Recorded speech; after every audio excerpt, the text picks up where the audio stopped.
স্যারের কথা শুনে চমকে গেলাম। স্যার, আপনি আপনার ভাইয়ের মেয়ের উপরে প্রতিশোধ নিতে বলেছেন আমাকে, তার কারণটা বুঝলাম না। আর তার উপরে এটাও বুঝে আসছে না যে আমি আপনার প্রতিশোধ কিভাবে নিয়ে দিয়েছি।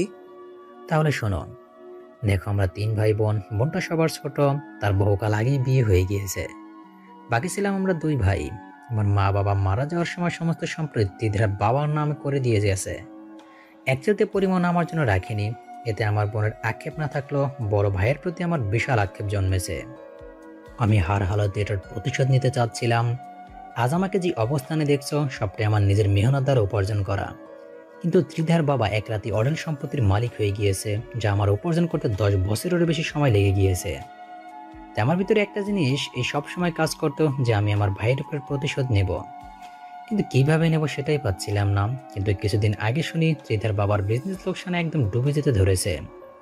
আর তাই তার এই প্রজেক্টে কাজ করে লোকসানটা উঠিয়ে নিতে চাচ্ছিল। তখনই আমার মাথায় এলো এই প্রজেক্টে হার হালতে আমি নিয়ে নেব, যাতে করে তারা একদম ডুবে যায়। আর সেটাই হলো।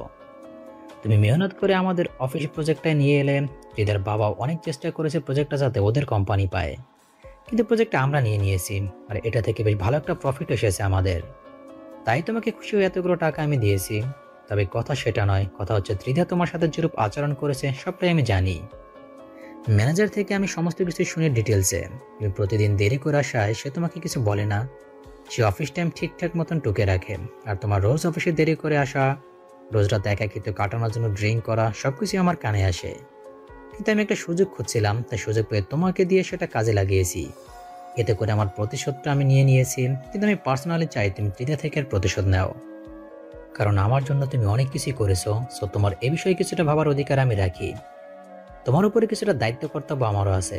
তাই বলছি এখনই সঠিক সময় ত্রিধা থেকে প্রতিশোধ নেওয়ার। এখন তোমার কাছে সবই আছে, 50 লাখ টাকার মালিক তুমি। তাছাড়া তোমার জন্য একটা বাড়িও কিনে রেখেছি আমি, যাতে করে তুমি অন্য কাউকে নিয়ে সেই বাড়িতে সুখের সংসার করতে পারো। দরকার হয় আমার ব্যবহার করা গাড়িটাও আমি তোমায় দিয়ে দিব, কিন্তু এবার তৈরি হয়ে যাও আকাশ তুমি। স্যার, আমার দ্বারা ওসব হবে না। কেন হবে না আকাশ? কি নেই এখন তোমার? টাকা পয়সা বাড়ি গাড়ি সবই তো আছে।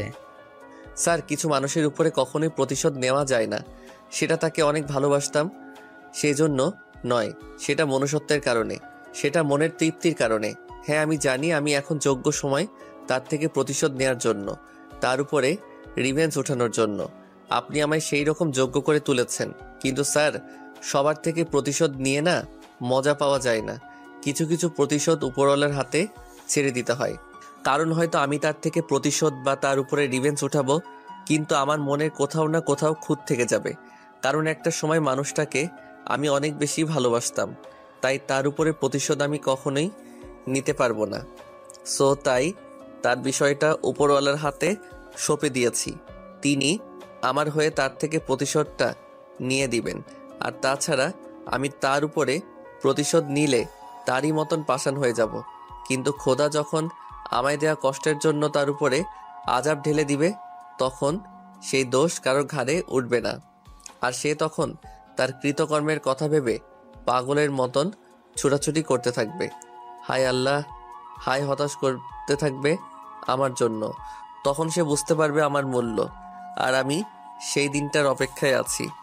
আমি তাকে ভালোবাসি বলে সে আমায় জুতো মেরেছে, কিন্তু সে যখন সমস্তটা বুঝতে পেরে আমার কাছে আসবে, তখন আমি তার শরীরে পর্যন্ত স্পর্শ করব না।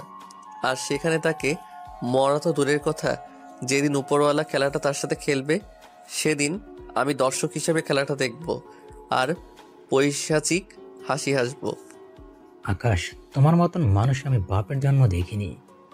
যে মানুষটা এতটা কষ্ট পাওয়ার পরে সমস্ত কিছু উপরওয়ালার হাতে ছেড়ে দেয়, তার থেকে মহান মানুষই পৃথিবীতে আর হতে পারে না। আমি তো ঠিকই প্রতিশোধ নিয়ে নিয়েছি, কিন্তু এখন তোমার কথা শুনে খুবই আফসোস হচ্ছে যে খোদা কেন আমায় তোমার মতো বানালো না। সত্যি তুমি একজন মানুষের মতো মানুষ আকাশ। আমি তোমার আচরণের ব্যবহার দেখে তোমার প্রতি মুগ্ধ। তুমি বিচারটা খোদার উপরে ছেড়ে দিয়ে চুপচাপ বসে আছো, কিন্তু বিশ্বাস করো, খোদা যেদিন বিচার করবে, আমি বর্তমানে সেদিনটার কথা ভেবে এখনই তৃপ্তি পাচ্ছি। আকাশ, আজ থেকে আমার গুলশন অফিস বলো আর বনানীর অফিস বলো, সবটাতে আমার পরের অবস্থান তোমার। তুমি চাইলে আমার যে কটা অফিস আছে সেখান থেকে যে কোনো একটাতে ইচ্ছা মতো থাকতে পারো। আজ থেকে আমার সমস্ত কার্যক্রম তুমিই সামলাবে। স্যার, আপনার কথা শুনে কি যে বলবো ভেবে পাচ্ছি না। আপনি আমায় এতটা সাপোর্ট করবেন তা কখনো কল্পনাও করিনি আমি। আরে কি বলছো, তুমি আসলে সাপোর্টের যোগ্য, কারণ তুমি যে মনের চক্ষু খুলে দিয়েছো। অসংখ্য ধন্যবাদ স্যার আপনাকে। আরে হয়েছে, থাক। আচ্ছা, এখন আমার যেতে হবে। আর শোনো, আমার গাড়ির চাবি আমি রেখে গেলাম। আজ থেকে তুমি আমার গাড়ি নিয়ে চলাফেরা করবে, আর আমি আমার অন্য গাড়ি নিয়ে চলাফেরা করব। আর যাওয়ার সময় ম্যানেজার থেকে তোমার জন্য যে বাড়িটা কিনেছি সেটা চাবি নিয়ে যেও। আচ্ছা স্যার। তারপর স্যার চলে গেলেন, কিন্তু আমি ঠাই সেখানেই দাঁড়িয়ে আছি। আমার কাছে যেন সমস্তটাই একটা স্বপ্নের মতন মনে হচ্ছে। খুশিতে চোখ দিয়ে জল চলে এলো। কিছুক্ষণ পর স্যারের রুম থেকে বেরিয়ে গেলাম। পরে আরও কিছুটা সময় অফিসে ছিলাম। ম্যানেজার জামাল ভাইয়ের সাথে বসে বসে গল্প করেছি। তারপর তিনি আমাকে চাবি বুঝিয়ে দিলেন। পরে আমি অফিস থেকে সোজা বাসায় চলে এসেছি। বাসায় আসতেই নাকের মধ্যেই অনেক সুন্দর খাবারের স্মেল ভেসে আসলো। ঘরে প্রবেশ করতেই দেখি মালতী অনেক কয় আইটেমের খাবার রান্না করে টেবিলে খাবার সাজিয়ে রেখেছে। এত সুন্দর সুন্দর খাবার দেখে আর লোভ সামলাতে পারলাম না। হাত মুখ ধুয়ে সোজা খাবার টেবিলে এসে বসলাম। মালতী রান্নাঘরেই ছিল। সে আমার উপস্থিতি টের পেয়ে খাবারের রুমে আসে। পরে আমায় খাবার পরিবেশন করে দিতে থাকে। খাবার পরিবেশন করে আমার সামনে দিয়ে সে আমায় বলে, আপনার সাথে আমার না একটা কথা ছিল। কি কথা? আমার মনে হয় কি এখন আমার এখান থেকে চলে যাওয়া উচিত, কারণ আর কয়দিন এভাবে থাকবো আমি। আপনি আমার জন্য সামনের জীবনে এগিয়ে যেতে পারছেন না। আপনারও তো একটা ভবিষ্যৎ আছে, বিয়ে করবেন, সংসার করবেন, কিন্তু আমি এই বাসায় থাকায় সেসব থেকে আপনি পিছিয়ে। তাছাড়া আমার মতন মেয়ে এতদিন একটা লোকের বাসায় পড়ে থাকা মানায় না। তাই বলি কি, আমি আজকে এই বাসা থেকে চলে যাব। মালতীর কথা শুনে মাথা পুরোপুরি বিগড়ে গেল। খাবারের প্লেটটা তুলে নিয়ে সজোরে এক ফিক্কা দিয়ে ফেলে দিলাম ফ্লোরের উপরে। তারপর খাবারের টেবিল ছেড়ে উঠে গিয়ে সোজা মালতীর চুলের মুঠি টেনে ধরলাম। এই মেয়ে, কি বললি তুই? তুই আমায় ছেড়ে চলে যাবি? তুই এই বাসা ছেড়ে চলে যাবি? তো কি করব বলুন? আর কতদিন আপনার ঘরে বসে বসে খাবো? আর তাছাড়া আমার নিজের কাছেই নিজেকে ছোট মনে হয় যে আমার মতন একটা জঘন্য মানুষ আপনার ঘাড়ের উপর বসে বসে খাচ্ছি। মালতীর কথা শুনে আরও রাগ উঠে গেল। ঠাস ঠাস করে কয়েকটা থাপ্পড় বসিয়ে দিলাম মালতীর গালে। সে থাপ্পড়কে সোজা কান্না করে দিল। আজকের পর যেন আর কোনোদিন আমায় ছেড়ে যাওয়ার নাম তোর এই মুখে না ওঠে। তুই আমায় ছেড়ে কোথাও যেতে পারবি না। শুধু তাই নয়, এই বাসা ছেড়েও তুই কোথাও যেতে পারবি না। তুই সারা জীবন আমার চোখের সামনেই থাকবি। এক মুহূর্তের জন্যও আমার চোখের সামনে থেকে আড়াল হবি না তুই, মনে থাকবে? হ্যাঁ হ্যাঁ, মনে থাকবে। রাগে সারা শরীর ফেটে যাচ্ছে আমার। কত বড় সাহস হলে সে আমার ছেড়ে যাওয়ার মতন দুঃসাহস করতে পারে? মালতীকে ছেড়ে দিয়ে সোজা রুমে এসে খাটে বসলাম। যা, আজকে আর খাবারই খাবো না। খা তুই তোর রান্না করা খাবার। এই খাবার আর আমার মুখে উঠবে না। রুমে এসে রাগে বালিশের কভার টেনে ছিঁড়ে ফেলেছি। তারপর বালিশ ছাড়াই খালি বিছানায় শুয়ে আছি। এইভাবে কিছুটা সময় কেটে গেল। কিছুক্ষণ পর মেয়েটা খাবারের প্লেট হাতে নিয়ে আমার রুমে আসে। এই যে প্লিজ খেয়ে নিন, আমার অনেক বড় ভুল হয়ে গেছে আজকের। ওই সত্যি আর কোনোদিন আপনাকে ছেড়ে যাওয়ার নাম মুখে আনবো না। প্লিজ আপনি খেয়ে নিন। মেয়েটা খাবারের প্লেটটা হাতে নিয়ে দাঁড়িয়ে আছে, কিন্তু আমার কোনো রেসপন্স নেই। ভিতরে ভিতরে ঠিক করেই নিয়েছি যে আজ তো রান্নাই খাবো না, কিন্তু মেয়েটা বকে চলেছে। এই যে প্লিজ খেয়ে নিন না। আমি তো বললাম, এই যে আমার ভুল হয়ে গিয়েছে, আমি আর কখনো ওই কথা বলবো না। দূর, কে শোনে কার কথা? আমি আমার মতন শুয়ে আছি, কিন্তু হঠাৎ এই মেয়েটা খাবার পাশে রেখে দিয়ে এসে আমায় জড়িয়ে ধরে ফুপিয়ে কাঁদতে শুরু করে। এই যে প্লিজ শোনেন না, আমি বললাম তো যে আমার ভুল হয়ে গিয়েছে, আমি আর কখনো ওই কথা মুখে আনবো না। মেয়েটার কান্না শুনে আমার সমস্ত রাগ নিমিষেই পানি হয়ে গেল। কিন্তু আমি সেভাবেই রোবটের মতন শুয়ে আছি। দেখি মেয়েটা আজকে আমাকে খাওয়ানোর জন্য কি কি করতে পারে।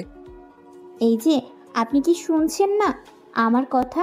আমি ডাকছি তো আপনাকে, প্লিজ শোনেন না।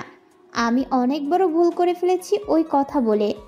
সত্যি আর কোনোদিন আপনাকে ছেড়ে যাওয়ার নামও মুখে আনবো না। মেয়েটার কথা শুনে হাসবো না কাঁদবো ভেবে পাচ্ছি না। পেট ফেটে হাসি আসছে মালতীর কথা শুনে, কিন্তু উপর থেকে বরাবরের মতোই রোবট হয়ে আছি। কিন্তু সে আমায় কোনো মতে মানাতে না পেরে শব্দ করে কান্না করে দেয়। আর কান্না করতে করতে আমার বুকের উপরে উঠে বসে। সে শব্দ করে কান্না করছে আর আমাকে মানানোর ট্রাই করছে। কিছুক্ষণ গাল টানছে, কিছুক্ষণ নাক ধরে ছোট বাচ্চার মতন পো পো করছে, কিন্তু আমি কোনো মতেই তাকে ধরা দিচ্ছি না। তার এই চেষ্টাও ফেল হওয়াতে সে এবার আমার ঠোঁটের উপরে অত্যাচার শুরু করে। তার এমন আচরণে এবার নিজেকে সামলানো মুশকিল হয়ে দাঁড়িয়েছে, কিন্তু তার চেয়েও দুঃখের বিষয়, তার নাকের পানি আর চোখের পানি দিয়ে আমার সারা মুখ ভরে ফেলেছে। শেষমেশ আর না পেয়ে তাকে দুহাত দিয়ে শক্ত করে জড়িয়ে ধরলাম। আর কখনো ছেড়ে যাওয়ার নাম মুখে আনবে? না না না, আর কোনো দিনও না। আমার জন্মের শিক্ষা হয়ে গেছে, একবার মুখ থেকে এই কথা বের করে আমার জীবদ্দশায় এই কথা আর কোনো দিনও মুখ থেকে বের হবে না। আর কখনো যেন এরকম পচা কথা মুখ দিয়ে বের না হয়। না, আর হবে না। আচ্ছা ঠিক আছে, এবার চলো খেতে যাব। আমি তো আপনার জন্য খাবার নিয়ে এসেছি। আচ্ছা সমস্যা নেই, সেই খাবারগুলো নিয়ে ডাইনিং টেবিলে চলো। আজকে তুমি আমায় নিজের হাতে খাইয়ে দিবে, তারপর আমিও তোমাকে নিজের হাতে খাইয়ে দিব। আচ্ছা। এভাবেই খুনসুটির মাঝে 7টা মাস কেটে গেল। মালতীকে নিয়ে স্যারের দেওয়া নতুন বাসায় উঠে পড়েছি। অন্যদিকে অফিসের সমস্ত কিছু এখন আমি দেখাশোনা করছি। যেদিন থেকে স্যার অফিসের দায়িত্ব আমার কাছে দিয়েছে, সেদিন থেকে অফিসটাকে মানুষ বানিয়ে ফেলেছি। আমাদের সব কয়টা অফিস অনেকটা সফলতা অর্জন করে ফেলেছে। স্যার আমার আচরণে বিশাল খুশি। তিনি আমায় প্রকাশ্যে অনুমতি দিয়ে দিয়েছে সে আমার যত রকমের প্রয়োজন আছে সবটাই যেন অফিসের টাকায় পূরণ করি। তিনি আমাকে নিজের সবচাইতে কাছের মানুষ বলে মনে করে এখন। আর এদিকে মালতীর সাথেও আমার দিনকাল বেশ ভালো কেটেছে। আমরা স্বামী স্ত্রীর মতনই চলাফেরা করি। বাইরে কেউ আমাদেরকে দেখে বুঝতে পারবে না যে আমরা স্বামী স্ত্রী নই। এর মাঝে বাণিজ্য মেলা শুরু হয়। মালতীকে নিয়ে একদিন বাণিজ্য মেলায় ঘুরতে গিয়েছি। হঠাৎ করে কেউ একজন এসে মালতীর সামনে পিছন দিকে আমাকে জড়িয়ে ধরে। আমি তাড়াতাড়ি তাকে ছাড়িয়ে নিয়ে পিছনে ঘুরতেই দেখি ত্রিধা অশ্রু ভরা চোখে তাকিয়ে আছে। ত্রিধাকে দেখে আমার চোখ জোড়া কপালে উঠে গেল। আকাশ, তুমি এখানে? আর আমি তোমায় কত জায়গায় না খুঁজে বেড়াচ্ছি। তোমায় খুঁজতে খুঁজতে পাগল হয়ে গিয়েছি আমি। তোমার সেই পুরনো বাড়িটাতেও গিয়েছিলাম তোমার খোঁজ করতে, আর শেষমেশ কিনা তোমায় এই বাণিজ্য মেলায় খুঁজে পেলাম। এই যে কে আপনি, আর কিসের জন্য আমাকে তালাশ করছেন? আকাশ, তুমি কি আমায় চিনতে পারছো না? আমি ত্রিধা। না, আমি আপনাকে চিনি না, আর চিনতে চাইও না। আর না ত্রিধা নামক কারোর সাথেই আমার কোনোদিন পরিচয় ছিল। আপনি হয়তো ভুল জায়গায় এসেছেন। না না, আমি ভুল জায়গায় আসিনি। আমি তোমায় ভালোভাবেই চিনি। তুমি আকাশ, আর তুমিও আমাকে ভালোভাবে চেনো। এই যে একবার বলায় কথাটা কি কানে গেল না? আমি তো বললাম আমি আপনাকে চিনি না। এই আকাশ, তুমি এমন করে কথা বলছো কেন আমার সাথে? আরে ধুর, এই মালতী চলো তো। কোথা থেকে কোন পাগল এসে আমাদের পাল্লায় পড়েছে কে জানে। চলো আমরা অন্য কোথাও যাব। মালতীকে নিয়ে সেখান থেকে চলে এলাম, কিন্তু আমার ভিতরে ভিতরে ঠিকই জ্বালাপোড়া করছে। যেই মানুষটাকে একটা সময় নিজের চাইতেও বেশি ভালোবাসতাম, তাকে আজকে না চেনার ভান করে চলে এসেছি। সে আমাকে পিছন থেকে বেশ কয়েকবার ডেকেছে, কিন্তু কে শুনে কার কথা। বর্তমানে মালতী আমার সাথে রয়েছে, তাকে কোনোভাবেই আমি হেট করতে চাই না, আর না চাই দুজনের এই সুন্দর মুহূর্তগুলোকে নষ্ট করতে। তাই সেখান থেকে চলে এসেছি। সেখান থেকে সরে গিয়ে বাণিজ্য মেলার অন্য জায়গায় ঘোরাফেরা করছি, কিন্তু তখনই লক্ষ্য করলাম মালতী কেমন যেন চুপচাপ হয়ে গিয়েছে। মালতীর এমন নীরবতা দেখে আমার ভিতরেও কেমন যেন এক ধরনের অস্থিরতা কাজ করছে। আমি জানি মালতী হুট করে এইভাবে চুপসে যাওয়ার কারণ। তখনই সে বলে ওঠে, আচ্ছা শোনেন না, আমার না এখানে একদম ভালো লাগছে না, চলেন না আমরা বাড়ি চলে যাই। আচ্ছা চলো। মালতীকে নিয়ে বাসায় চলে আসলাম। বাসায় এসে আমি ওয়াশরুমে ঢুকে পড়েছি ফ্রেশ হতে। কিছুক্ষণ পর ওয়াশরুম থেকে বের হয়ে দেখি মালতী বিছানায় বালিশের সাথে মুখ গুজে দিয়ে শুয়ে আছে। মালতীর এমন হাবভাব দেখে আমার আর বুঝতে বাকি নেই কি হয়েছে। সাথে সাথে বিছানায় চলে গেলাম। বিছানায় গিয়ে মালতীর পাশে শুয়ে তাকে জড়িয়ে ধরেছি। তখনই ফুপানি শব্দ কানে ভেসে আসলো। তাড়াতাড়ি মালতীকে ডাক দিলাম, এই মালতী, কি হয়েছে তোমার? কিন্তু তার কোনো সারা শব্দ নাই। এবার তাকে ডাক না দিয়ে সোজা হ্যাচকার টান দিয়ে বালিশটা তার মাথার নিচ থেকে সরিয়ে ফেললাম। তখনই সে আমার দিকে ঘুরে তাকালো। মালতীর তাকানো দেখে নিজের ভিতরে বীভৎসভাবে মোচড় দিয়ে উঠল, কারণ তার চোখ মুখ পুরো লাল হয়ে আছে, আর তার চোখ দিয়ে টলমল করে পানি ঝরছে। এই মালতী, কি হয়েছে তোমার? ওই মেয়েটা কে যে আপনাকে আমার সামনে ওভাবে জড়িয়ে ধরেছিল? মালতীর কথা শুনে আমার মুখ পুরোপুরি বন্ধ হয়ে গেল। যেটা ভেবেছিলাম সেটাই হয়েছে। যেখানে বাঘের ভয় সেখানে সন্ধ্যা হয়। কি হলো, কথা বলছেন না যে? ওই মেয়েটা কি সেই মেয়ে যে আপনাকে ছেড়ে চলে গিয়েছিল? ওই মেয়েটাই সেই মেয়ে যে কিনা আমাকে ছেড়ে চলে গিয়েছে বহুকাল আগে। তাহলে তখন আপনি তাকে স্বীকার করলেন না কেন? অচেনা মানুষের মতন ভান করলেন কেন? কারণ তাকে দিয়ে আমার আর কোনো কাজ নেই। কাজ নেই মানে কি? সে আপনার জীবনের একটা অংশ, যার জন্য কিনা আপনি কুড়ে কুড়ে মরছেন, ভিতরে ভিতরে কষ্ট পাচ্ছেন। তার জন্যই তো আমার মতন বাজে মেয়ে আপনার জীবনে আসার সুযোগ পেয়েছে। মালতীর কথা শুনে শরীরের সমস্ত রক্ত মাথায় উঠে গেল। তাও নিজেকে দমিয়ে রেখে শান্ত গলায় মালতীকে বললাম, মালতী, সেই মেয়ের নাম আর কোনোদিন আমার সামনে উল্লেখ করবে না। সেই মেয়ে আমার জীবন থেকে বহুকাল আগে হারিয়ে গেছে। তার সমস্ত অস্তিত্ব আমি আমার মন থেকে মুছে ফেলে দিয়েছি। আমি এখন শুধু তোমাকে নিয়ে ভাবতে চাই। আপনার মাথা কি খারাপ হয়ে গেছে বলেন তো? আমার মতন একটা মেয়ের জন্য আপনি আপনার ভালোবাসাকে চিনতে অস্বীকার করলেন? এটা কিন্তু মোটেও ভালো কথা নয়। কারণ আমার মতন জঘন্য মেয়ে আপনার লাইফে কখনো চিরস্থায়ী থাকার পারমিশন পাবে না, আর সমাজও তা ভালোভাবে মেনে নিবে না। আজ না হয় জানে না বলে সমাজ আপনার দিকে আঙুল তুলছে না, কিন্তু যখন জানবে তখন ঠিকই আপনার দিকে আঙুল তুলবে, আপনাকে বাজে কথা শোনাবে, আর আপনাকে মানুষ আমার জন্য কথা শোনাবে। সেসব আমি চাই না। আমার মনে হয় সেই মেয়েকে আপনার জীবনে আনা উচিত। কারণ আপনার সাথে থেকে আপনার ভিতরে কি পরিমাণ কষ্ট জমে আছে সেসবের অনেকটাই কিন্তু আমার জানা হয়ে গেছে। মালতীর কথা শুনে রাগ একদম চরম পর্যায়ে উঠে গেল আমার। এবারে নিজেকে শান্ত রাখা পসিবল না। সোজা মালতীকে এক টান দিয়ে নিজের কাছে নিয়ে আসলাম। তারপর শরীরের সমস্ত শক্তি দিয়ে তাকে নিজের শরীরের সাথে চেপে ধরেছি। এই ধরা কোনো ভালোবাসার অংশ না। এই ধরা তাকে কষ্ট দেওয়ার জন্য ধরেছি। তাকে এমনভাবে নিজের সাথে চাপ দিয়ে ধরেছি যে তার নিঃশ্বাস ফেলতে পর্যন্ত কষ্ট হচ্ছে। সে কেমন যেন ছটফট করছে, কিন্তু এতে আমার কিচ্ছু আসে যায় না। পাক সে কষ্ট। তার কত বড় সাহস হলে সে আমায় এসব কথা বলতে পারে। আজ তাকে বিশাল পরিমাণে কষ্ট দিব। সে আমার থেকে ছাড়া পাওয়ার জন্য কাতরাচ্ছে, কিন্তু আমি তো তাকে ছাড়বো না। সে আমার থেকে ছাড়া না পেয়ে শেষমেশ মুখ খুলল। আমায় ছেড়ে দেন প্লিজ, আমার খুব লাগছে। লাগুক তোর, আরো বেশি করে লাগুক। তোর কত বড় আস্পর্ধা হলে তুই এসব কথা আবারও মুখে আনতে পারিস? তাই খালি আজকে দেখব।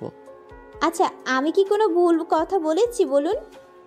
অবশ্য তুই আমাকে ভুল কথা বলেছিস। তোকে আমি আগেও বারণ করেছি যে তুই কখনো আমাকে ছেড়ে যাওয়ার নাম মুখে আনবি না। সেখানে তুই আবারও সেই কথা মুখে এনেছিস। শুধু তাই নয়, আমাকে সেই মেয়ের কাছে ঠেলে দিলে চাচ্ছিস। তোকে আজ একদম চিরতরে শিক্ষা দিয়ে দিব। আকাশ মালতীকে কষ্টদায়কভাবে তার শরীরের সাথে চেপে ধরেছে। 10 মিনিটের বেশি সময় অতিবাহিত হয়ে গিয়েছে, কিন্তু আকাশ তাকে ছাড়ছে না। অন্যদিকে মালতী আর থাকতে পারছে না, তার অনেক বেশি কষ্ট হচ্ছে। আকাশ তাকে এভাবে শক্ত করে চেপে ধরায়। সে এক পর্যায়ে আর টিকতে না পেরে আকাশের ঘাড়ে থুতনি রেখে তার ঠোঁট জোড়াগুলো দিয়ে আলতো করে আকাশের ঘাড়ে ছোঁয়াতে থাকে। তখনই মালতী অনুভব করে তার আর কষ্ট হচ্ছে না। সে কষ্ট লাঘব করার ঔষধ পেয়ে গিয়েছে। এদিকে আকাশ তাকে এখনো চেপে ধরে রেখেছে, কিন্তু সে কিছুটা সময় পর দেখতে পায় মালতী পুরোপুরি নর্মাল।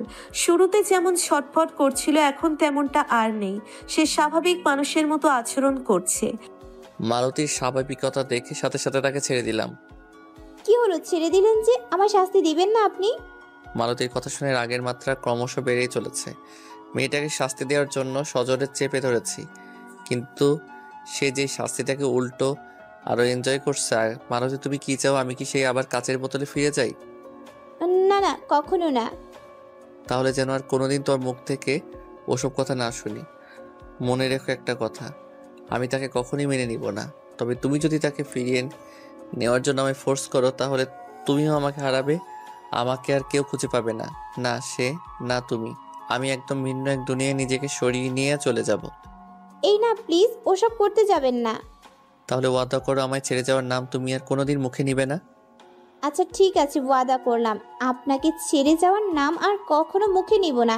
কিন্তু আপনি ওসব চাইপাস কখনো পান করবেন না বলে দিলাম। পান করব না, তবে অন্য জিনিস পান করব। কি সেটা? দেখছি কি পান করব। বলেই মালতীকে বিছানায় ফেলে দিলাম। তারপর তার ঠোঁটের উষ্ণতা অনুভব করতে শুরু করেছি। সে আমার আচরণে কেঁপে কেঁপে উঠছে। তাকে পুরোপুরি পাগল করে দিয়েছি আমি। সে আর থাকতে না পেরে আমায় শক্ত করে জড়িয়ে ধরেছে। তার ভাবভঙ্গিমা দেখে বুঝতে পারলাম সে এখন বিশাল খুশি। যাক, অবশেষে তার মনটা খারাপ কমেছে তাহলে। কিছুক্ষণ পর তাকে ছেড়ে দিয়ে উঠে গেলাম আর সে খাবার রেডি করতে চলে গেল। তারপর দুজনে মিলে খেয়ে নিলাম। সারাদিন এইভাবেই কেটে গেল। রাতের বেলায় ঘুমিয়ে আছি, হঠাৎ এই 3টা নাগাদ ঘুম ভেঙে গেল। আর তখনই ত্রিধার সেই জড়িয়ে ধরা দৃশ্য চোখের সামনে ভেসে উঠল। জানি না কি হয়েছে নিজের মধ্যে। ত্রিধার সেই দৃশ্য মনে পড়তে অটো পানি ঝরছে চোখ থেকে। কোনো মতেই যেন সেই দৃশ্য নিজের স্মৃতি থেকে দূর করতে পারছিলাম না। মেয়েটার কথা অতিরিক্ত মনে পড়ছে। চোখ জোড়াও বেহায়াপনা শুরু করেছে মেয়েটার জন্য। নিজের অদ্ভুত আচরণ দেখে নিজেকে নিজে একটা প্রশ্ন ছুড়ে মারলাম। এই মন, তুই কেন কাঁদছিস? তুই কি এখনো সেই পাষাণ মেয়েটাকে ভালোবাসিস? মন কেন উত্তর দিচ্ছে না? নীরবভাবে কেঁদেই চলেছে। তার মানে এখনো সেই মেয়েটার জন্য মনের ভিতরে কোথাও না কোথাও জায়গা রয়েছে। এইসব ভেবে কান্নার মাত্রাটা আরো বেড়ে গেল। কোনো মতেই কান্না থামাতে পারছি না। ঠিক তখনই মালতী ঘুমের ঘোরে নড়ে ওঠে আর অপর পাশ থেকে ঘুরে আমার দিকে তার শরীর মুভ করে। তখনই মালতীর চেহারার দিকে নজর পড়ে আমার। মালতীর ঘুমন্ত চেহারার দিকে নজর পড়তে মুহূর্তের মাঝে আমার ভিতর থেকে সমস্ত কষ্ট কোথায় যেন উধাও হয়ে যায়। আমি তাড়াতাড়ি মালতীকে ঝাপটে জড়িয়ে ধরে বুকে নিয়ে নিই। ভিতরে কেমন যেন একটা শান্তি অনুভব হচ্ছে। না, আমি এই ত্রিধাকে কখনোই ক্ষমা করব না। যে বর্তমানে আমার বুকে অবস্থান করছে সেই মানুষটাই এই জায়গায়, তাকে কখনো তুচ্ছ করবো না আমি। এসব নিয়ে ভাবছিলাম, কিন্তু হুট করে কিভাবে যেন ঘুমিয়ে পড়ি। সকালবেলা ঘুম থেকে উঠতেই দেখি মালতী আমার পাশে নাই। আর সে যেখানে ঘুমিয়েছে সেই জায়গাটাতে এখানে সাদা কাগজ পড়ে আছে। বুকের ভিতরে ধূপধুপানি শুরু করে গেল এমন দৃশ্য দেখে তাড়াতাড়ি কাগজটা হাতে উঠিয়ে নিলাম। তারপর সেটা খুলতেই বড় বড় অক্ষরে লেখা 2টা লাইন চোখের সামনে ভেসে উঠল, যেটা দেখে আমার ভিতরে ভূমিকম্পের মতন করে কম্পন করে উঠল। আপনি না অনেক দুষ্টু হয়ে গেছেন। এভাবে জড়িয়ে ধরেছেন কেন রাতের বেলায়? আপনি আমায়, আমার অগোচরে আপনি আমায় এভাবে জড়িয়ে ধরলে আমার হৃৎপিণ্ড কেঁপে উঠে। কি? তার মানে মালতীও রাতে জেগেছিল? ভিতরে ভিতরে একটা ভয় কাজ করছে, কারণ সে জেগে থাকলে নিশ্চয়ই আমায় কাঁদতে দেখেছে ত্রিধার জন্য, যার কারণে তার সাথে হয়তো আমার সম্পর্কের ফাটল ধরতে পারে। মাথায় যেন কিছুই কাজ করছে না। তাড়াতাড়ি উঠে চলে গেলাম রান্নাঘরে। আমি জানি মালতী রান্নাঘরে আছে, তবে শুরুতে চিঠিটা দেখে ভেবেছিলাম যে মালতী হয়তো আমায় ছেড়ে চলে গেছে।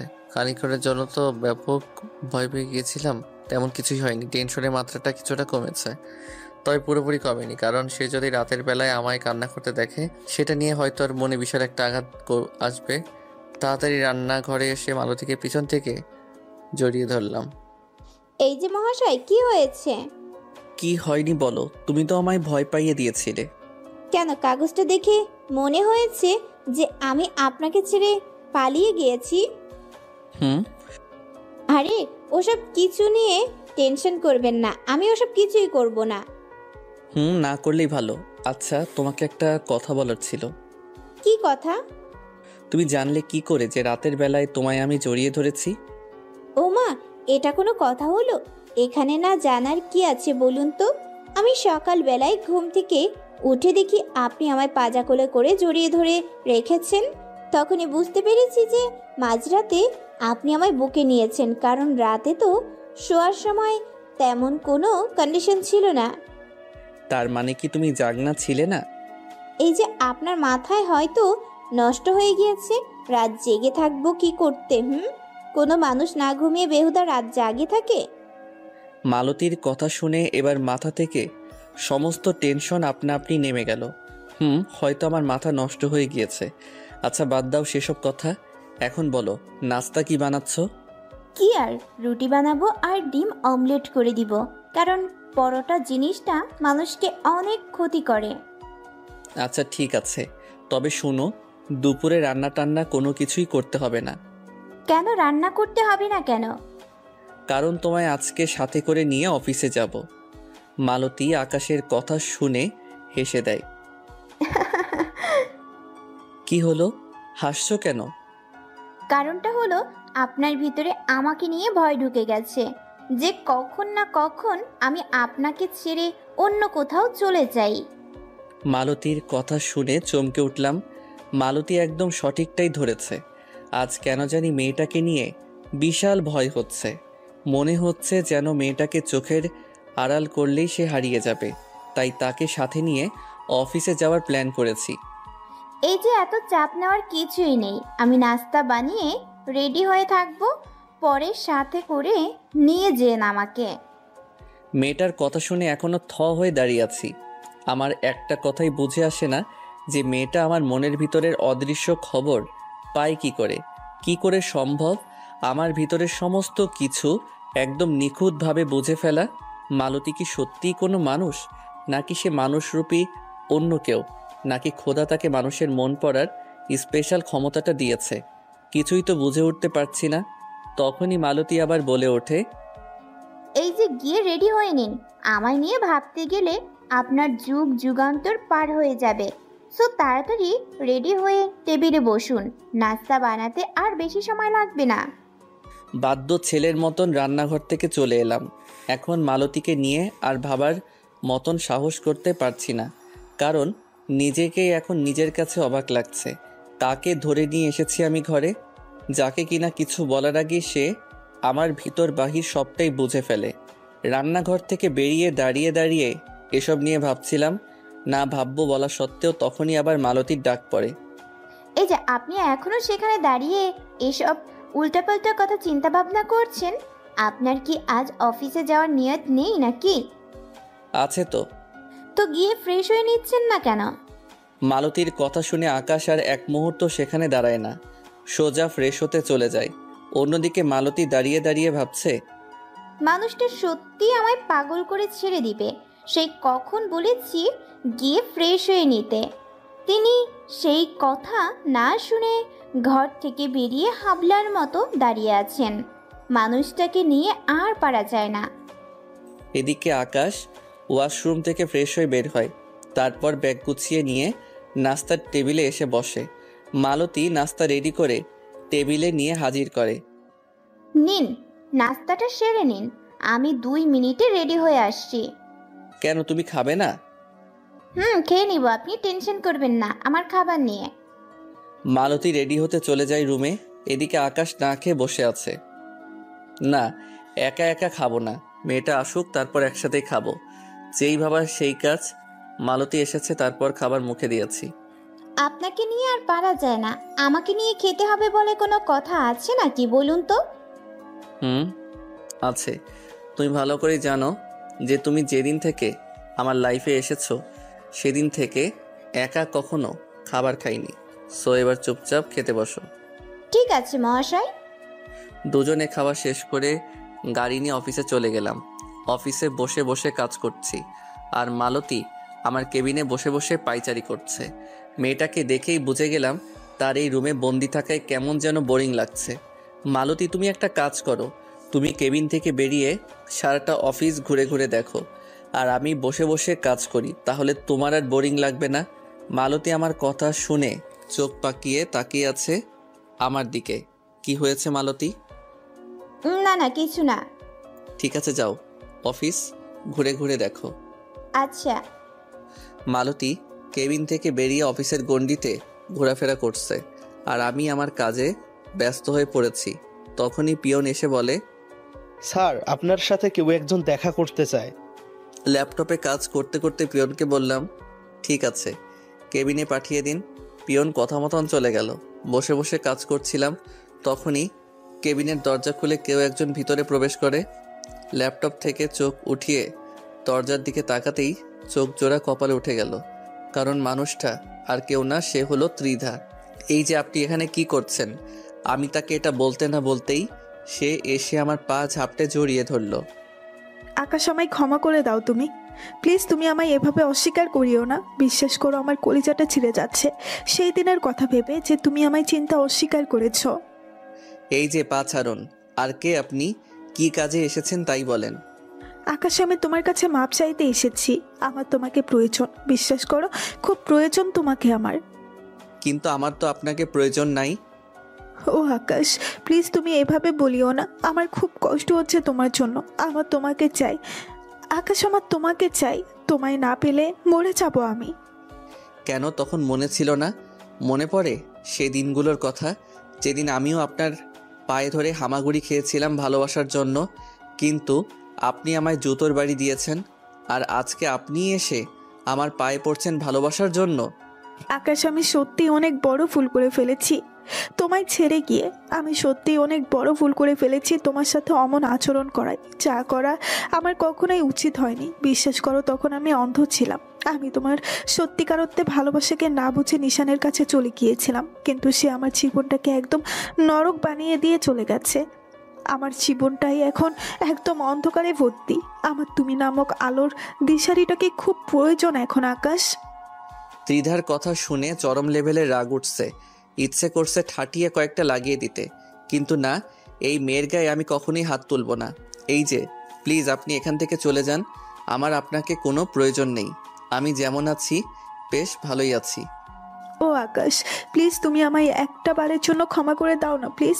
আমি তোমার পা দুটো ধরে কুড়োচোর ক্ষমা চাইছি। তোমার কাছে আসা ছাড়া আমার আর কোনো যাওয়ার জায়গা নেই। বিশ্বাস করো, নিশান আমাকে একদম নষ্টামিয়ে বানিয়ে দিয়েছে। যেখানেই যাই মানুষ আমায় বাজে কথা বলে। আমার একটা আশ্রয় চাই প্লিজ। কেন আমায় ছেড়ে না নিশানের কাছে আশ্রয় নিয়েছিলেন? আর তাছাড়া আপনার ভালোবাসার মানুষ আপনাকে নষ্ট বানিয়েছে কি করে?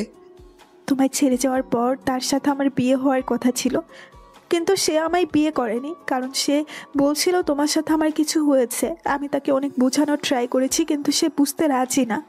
আমি আর কুল কিনারা না পেয়ে অবশেষে তাকে বলেছি যে সে চাইলেই আমার সতীত্ব যাচাই করতে পারে। তখন সে রাজি হয়ে যায়। এরপর তার সাথে আমার অনেক কিছুই হয়। সে আমার সমস্ত কিছুই হাতিয়ে নেয়, কিন্তু তারপর সে আমার সাথে চিট করে। সমস্ত কিছুর পর যখন তাকে আমি বিয়ে করতে বলি, তখন সে আমাকে বলে সে নাকি আমাকে ব্যবহার করার জন্যই আমার সাথে রিলেশনে এসেছে। পরে সে আমায় ছেড়ে চলে যায়। এরপর থেকে আমার জীবনে কাল নেমে আসে। আমার পরিবারও আমায় আশ্রয় দেওয়া থেকে বঞ্চিত করে। বিশ্বাস করো, তখন বুঝতে পেরেছিলাম কে আসল আর কে নকল। আমি হীরাকে কাচের টুকরো ভেবে ছুঁড়ে ফেলে দিয়েছি, আর সেই কাচের টুকরোটাকেই আসলে হীরা ছিল। আমার বুঝতে অনেক দেরি হয়ে গিয়েছে আকাশ, কিন্তু আমি তোমার কাছে ফিরে এসেছি। প্লিজ তুমি আমায় বুকে তুলে নাও। এই যে মিস ত্রিধা, সুযোগটা না সবার জন্য বারবার আসে না। কম কাঁদাননি আপনি আমায়। বালিশে মুখ চেপে কান্না করেছি আপনার জন্য, কিন্তু আপনি আমার সাথে পাষাণের মতন আচরণ করেছেন। আপনার সেই কঠোর ব্যবহার আমার এখনও চোখে ভাসে। এখনও ভুলতে পারিনি আপনার সেই কঠোর ব্যবহার। আকাশ, আমি সত্যিই সরি। আজকের পর আর কোনোদিন তোমার সাথে অমন খারাপ ব্যবহার করব না। সব সময় তোমায় ভালোবাসা দিয়ে আগলে রাখার চেষ্টা করব। আমার আর কোনো কিছুই চাই না। আমার শুধু তোমার পায়ের নিচে এক চিলতে পরিমাণ মাটি চাই। সরি, সেটা অসম্ভব। হ্যাঁ, মেনে নিতাম আপনাকে যদি আপনি আমার ভালোবাসাকে অপমান না করে সুন্দরভাবে চলে যেতেন। হ্যাঁ, মেনে নিতাম আপনাকে যদি আপনি আমার সাথে অন্তত কঠোর ব্যবহারটুকু না করতেন। হ্যাঁ, মেনে নিতাম আপনাকে যদি আমি আপনার কাছে ভালোবাসা চাওয়ায় তার পরিবর্তে জুতোর বাড়ি না দিতেন, আমার খারাপ সময় নিয়ে উপহাস না করতেন। আমি আবারও বলছি, হ্যাঁ, আমি আপনাকে মেনে নিতাম যদি আপনি আমার ভালোবাসাকে জুতোর বাড়ি দিয়ে অসম্মান না করে নিজের সতীত্ব হারিয়ে আসতেন, তাহলে মেনে নিতাম। কিন্তু আপনি তো আমায় জলজান্ত পুঁতে দিয়ে চলে গেছেন। বিশ্বাস করেন, আপনার সতীত্ব আমার কাছে এক বিন্দু পরিমাণ মাইনে রাখে না, কারণ আপনাকে আমি নিজের জীবনের চাইতেও বেশি ভালোবাসতাম। আমি সমস্ত কিছু ভুলে গিয়ে এখন আপনাকে মেনে নিতাম, কিন্তু আপনি তো আমায় মেনে নেওয়ার জন্য জীবিত ছেড়ে যাননি। আপনি আমায় আপনার পায়ের নিচে ফেলে কোচলে মেরে দিয়ে গেছেন। আপনাকে আপন করে নেওয়ার মতন কোনো অবশিষ্ট আর বাকি নেই আমার কাছে। সো প্লিজ চলে যান এখান থেকে। ও আকাশ, আমায় একটু আশ্রয় দাও না তোমার পায়ের নিচে। তুমি আমায় ফিরিয়ে দিলে আমার মরা ছাড়া যে আর কোনো গতি নেই। আপনার গতি কত দূর সেটা আমায় বহু আগে বুঝিয়ে দিয়ে গেছেন। আর বড় কথা, নিজের গায়ে কলঙ্ক লাগার পরেই কিনা আমার ভালোবাসা উপলব্ধি করেছেন। এর আগে কোথায় ছিল আপনার ভালোবাসা? যখন পাষাণের মতন ছেড়ে চলে গিয়েছিলেন, তখন ভাবা উচিত ছিল আপনার এসব কথা। সো সরি, আমি আপনাকে গ্রহণ করতে পারবো না। যে কিনা ভালোবাসাকে অপমান করে চলে গিয়ে অন্যের কাছে নিজের সতীত্ব বিলিয়ে দেয়, সেই নারীকে আমি কখনোই গ্রহণ করব না। তাহলে তুমি যে বিয়ে না করে পতিতাকে ঘরে পুষে রেখেছ, তার বেলায় কি হবে? আমি তো ইচ্ছায় নিজের সতীত্ব নষ্ট করিনি। কারো কাছ থেকে ভালোবাসা পাওয়ার জন্য নিজের সতীত্বের পরীক্ষা দিয়েছি, কিন্তু সে তো নিজ ইচ্ছায় শত শত পুরুষের কাছে নিজের শরীর বিলিয়ে দিয়েছে। ত্রিধার মুখ থেকে মালতীর সম্পর্কে এমন বাজে কথা শুনে মাথায় রক্ত যেন টকবক করে বলকাতে শুরু করেছে।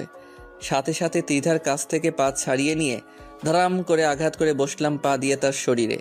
শেষমেশ বাধ্য করলো এই মেয়ে তার গায়ে আঘাত করতে। এই মেয়ে এক্ষুনি বের হো আমার রুম থেকে, না হয় তোকে এখন আস্ত পুঁতে ফেলবো। আকাশ প্লিজ এমন কঠোর বিচার করিও না তুমি আমার উপরে। তোর কঠোর বিচারের গুষ্টি বাড়ি বলে ত্রিধার হাত চেপে ধরে টানতে টানতে তাকে কেবিন থেকে বের করে দিলাম। তখনই দেখি মালতী কেবিনের দরজার সামনে দাঁড়িয়ে ফুপিয়ে ফুপিয়ে কাঁদছে। মালতীকে দেখে থতমত খেয়ে গেলাম। তার মানে সে আমার আর ত্রিধার সমস্ত আলাপ দরজায় দাঁড়িয়ে থেকে শুনেছে।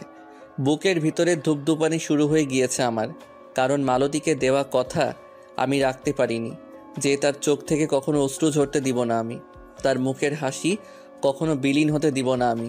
কিন্তু আজকের এই আচরণে হয়তো মালতীকে হারাতে হবে আমার। সে মুখ চেপে ধরে এক দৌড়ে সোজা ওয়াশরুমের ভিতরে ঢুকে দরজা লক করে দেয়। মালতীর এমন আচরণে আমার দুনিয়াদারি চরকির মতন ঘুরপাক খাচ্ছে। তার আচরণে বুঝতে পারলাম সে হয়তো নিজের বড়সড় কোনো ক্ষতি করে ফেলবে। আমার চোখ থেকে টুপটুপ করে পানি ঝরতে শুরু করেছে। ঠিক তখনই ওয়াশরুমের ভিতরে থেকে বিকট একটা আওয়াজ কানে আসে। তার মানে মালতী নিজের সাথে কোনো খারাপ কিছু করেছে। তাড়াতাড়ি দৌড়ে ওয়াশরুমের দিকে চলে গেলাম। ওয়াশরুমে প্রবেশ করব, তখনই দেখি ভেতর থেকে দরজা আটকানো। ভিতরটা সাথে সাথে মুচড়ে ওঠে দরজা বন্ধ দেখে। দরজায় বাড়ি দিয়ে মালতীকে ডাকতে শুরু করলাম। মালতী দরজা খুলো, কিন্তু মালতী কোনো সাড়া শব্দ করছে না। মালতীর কোনো সাড়া শব্দ না পেয়ে মনের ভিতরে কু ডাকতে শুরু করেছে। সারা শরীর ঘামতে শুরু করেছে। তাড়াতাড়ি পিয়নকে ডেকে বললাম দরজার লক ভেঙে ফেলতে। সে তাড়াতাড়ি গিয়ে হাতুড়ি নিয়ে আসলো। তারপর সেই হাতুড়ি দিয়ে দরজার লকের মাঝে ধাম ধাম দুটো বাড়ি দিতে দরজা খুলে গেল। সোজা দৌড়ে ভিতরে চলে গেলাম। ভিতরে যেতেই দেখি মালতী চুপচাপ বেসিনের সামনে দাঁড়িয়ে আছে। আর একটু সামনে যেতেই চোখ পড়ল বেসিনের উপর সেট করা আয়নার দিকে। আয়নায় ফাটল ধরে আছে, আর সেই ফাটল থেকে চুইয়ে চুইয়ে রক্ত পড়ছে। এমন দৃশ্য থেকে অস্বাভাবিক রকমের ভয় কাজ করছে ভিতরে। আর ঠিক সেই সময় মালতী ঢুলে ফ্লোরের উপরে পড়ে যায়, কিন্তু তাকে আমি পড়তে দেইনি। দৌড়ে গিয়ে মালতীকে নিজের বাহুতে নিয়ে নিয়েছি। মালতীকে বাহুতে নিতেই পাশ থেকে পিয়ন চেঁচিয়ে বলে উঠল, স্যার, ম্যামের হাত থেকে অনেক রক্ত পড়ছে। পিয়নের কথা শুনে মালতীর হাতের দিকে নজর গেল। তার হাত থেকে ঝর্ণার মতন চিরচির করে রক্ত বের হচ্ছে। এই মালতী, কি করেছো তুমি নিজের সাথে? তেমন কিছুই না, জাস্ট আয়নার মধ্যে নিজের হাতটা সজোরে আঘাত করেছি। কি?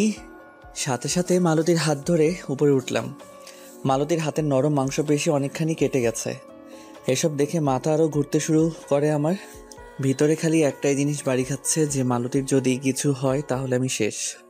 তাড়াতাড়ি মালতীকে কোলে নিয়ে নিলাম। তারপর তাকে কোলে নিয়ে ওয়াশরুম থেকে বের হতেই দেখি ত্রিধা দাঁড়িয়ে আছে। ত্রিধাকে দেখে এমন ভয়ঙ্কর রাগ কাজ করছে, নিজের ভিতরে যা বলে বোঝাতে পারবো না। সাথে সাথে পিয়নকে ডেকে চেঁচিয়ে বললাম, এই বদমাশ মেয়েকে ঘাট ধাক্কা দিয়ে অফিস থেকে বের করেন এক্ষুনি, না হয় আপনার চাকরির 12টা বাজিয়ে দিব আমি। আমার কথা শুনে পিয়ন তাড়াতাড়ি ত্রিধাকে ঘাট ধাক্কা দিয়ে অফিস থেকে বের করে দিল। আর আমি মালতীকে কোলে করে নিয়ে অফিস থেকে বেরিয়ে গাড়ির কাছে চলে আসলাম।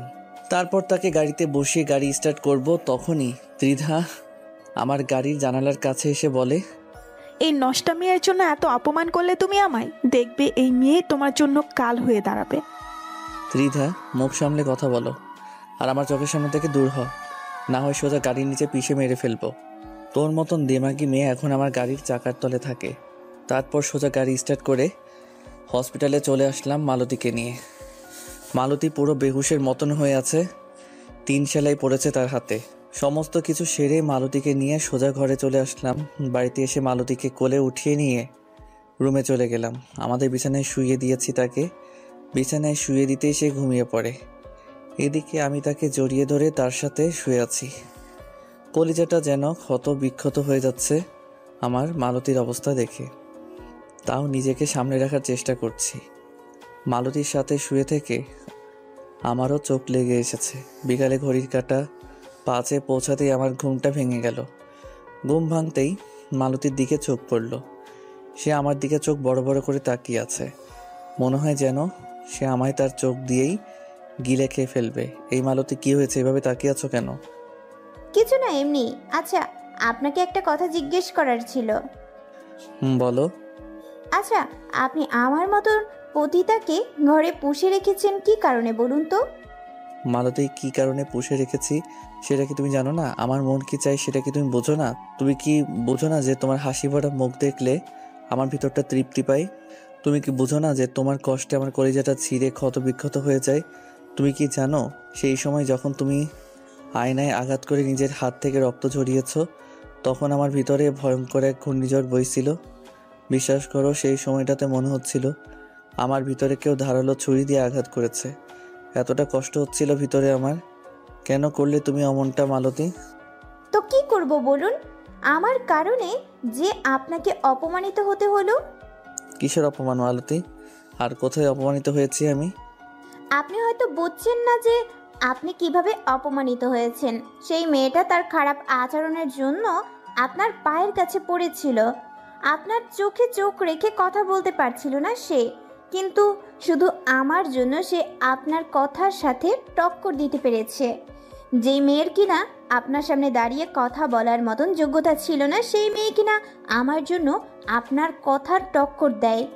যে আমার মতন পতিতাকে ঘরে উঠিয়েছেন কিন্তু তাকে মেনে নিচ্ছেন না। বিশ্বাস করুন, তখন আমার কাছে মনে হচ্ছিল যে নিজের গলায় দড়ি দিয়ে মরে যাই। আমার কারণে আপনার কথার মান কমে গেল, আমার কারণে আপনার চুপচে যেতে হলো। না হয়তো সেই মেয়ে পায়ের কাছেই পড়ে থাকতো, আপনার বড় করে দুটো কথা বলার মতন সাহস করতে পারতো না। মালতী, ওসব তোমার মনে হচ্ছে যে তোমার জন্য আমি অপমানিত হয়েছি, কিন্তু বাস্তবে সেসব কিছুই না। তবে হ্যাঁ, সে আমাকে আটকে দিয়েছিল তোমার কথা বলে, তবে তার কথার গ্রহণযোগ্যতা আমার কাছে নেই। অমন মেয়ের জন্য আমার মনে কোনো ধরনের জায়গা নেই। সো ওর কথা চিন্তা করে অন্তত আর নিজের ক্ষতি করবে না তুমি। ওর কথা ভেবে যদি আবার কোনো সময় নিজের ক্ষতি করার চেষ্টা করো, তাহলে আমার মরা মুখ দেখবে। আকাশের মুখে মরার কথা শুনে মালতী শব্দ করে কান্না করে দেয়। আকাশের এই কথাটা যেন তার ভিতরে ধারালো ছুরির মতন আঘাত করেছে। প্লিজ, আপনি ওসব কথা বলবেন না। আমার খুব কষ্ট হয় অমন কথা শুনলে। তাহলে ভাবো সেই সময় আমার কেমন কষ্ট হয়েছে তোমার হাতের ক্ষতস্থান দেখে। সরি, আমার ভুল হয়ে গেছে, আর কখনো অমন হবে না। ঠিক আছে।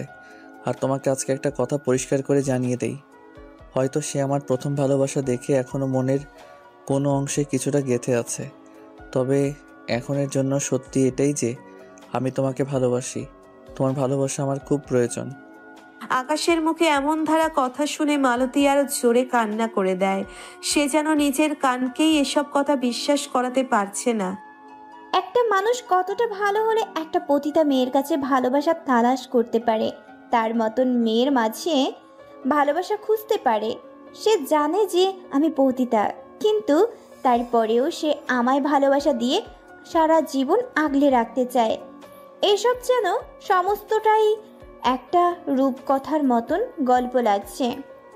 এই পাগলি মেয়ে কান্না করে না, তুমি শুধু আমার। এটা বলে মেয়েটার কপালে কয়েকটা চুমু এঁকে দিলাম। এভাবে কয়েকদিন কেটে গেল। অন্যদিকে ত্রিধা পাগলের মতন রাস্তায় রাস্তায় ঘুরপাক খাচ্ছে।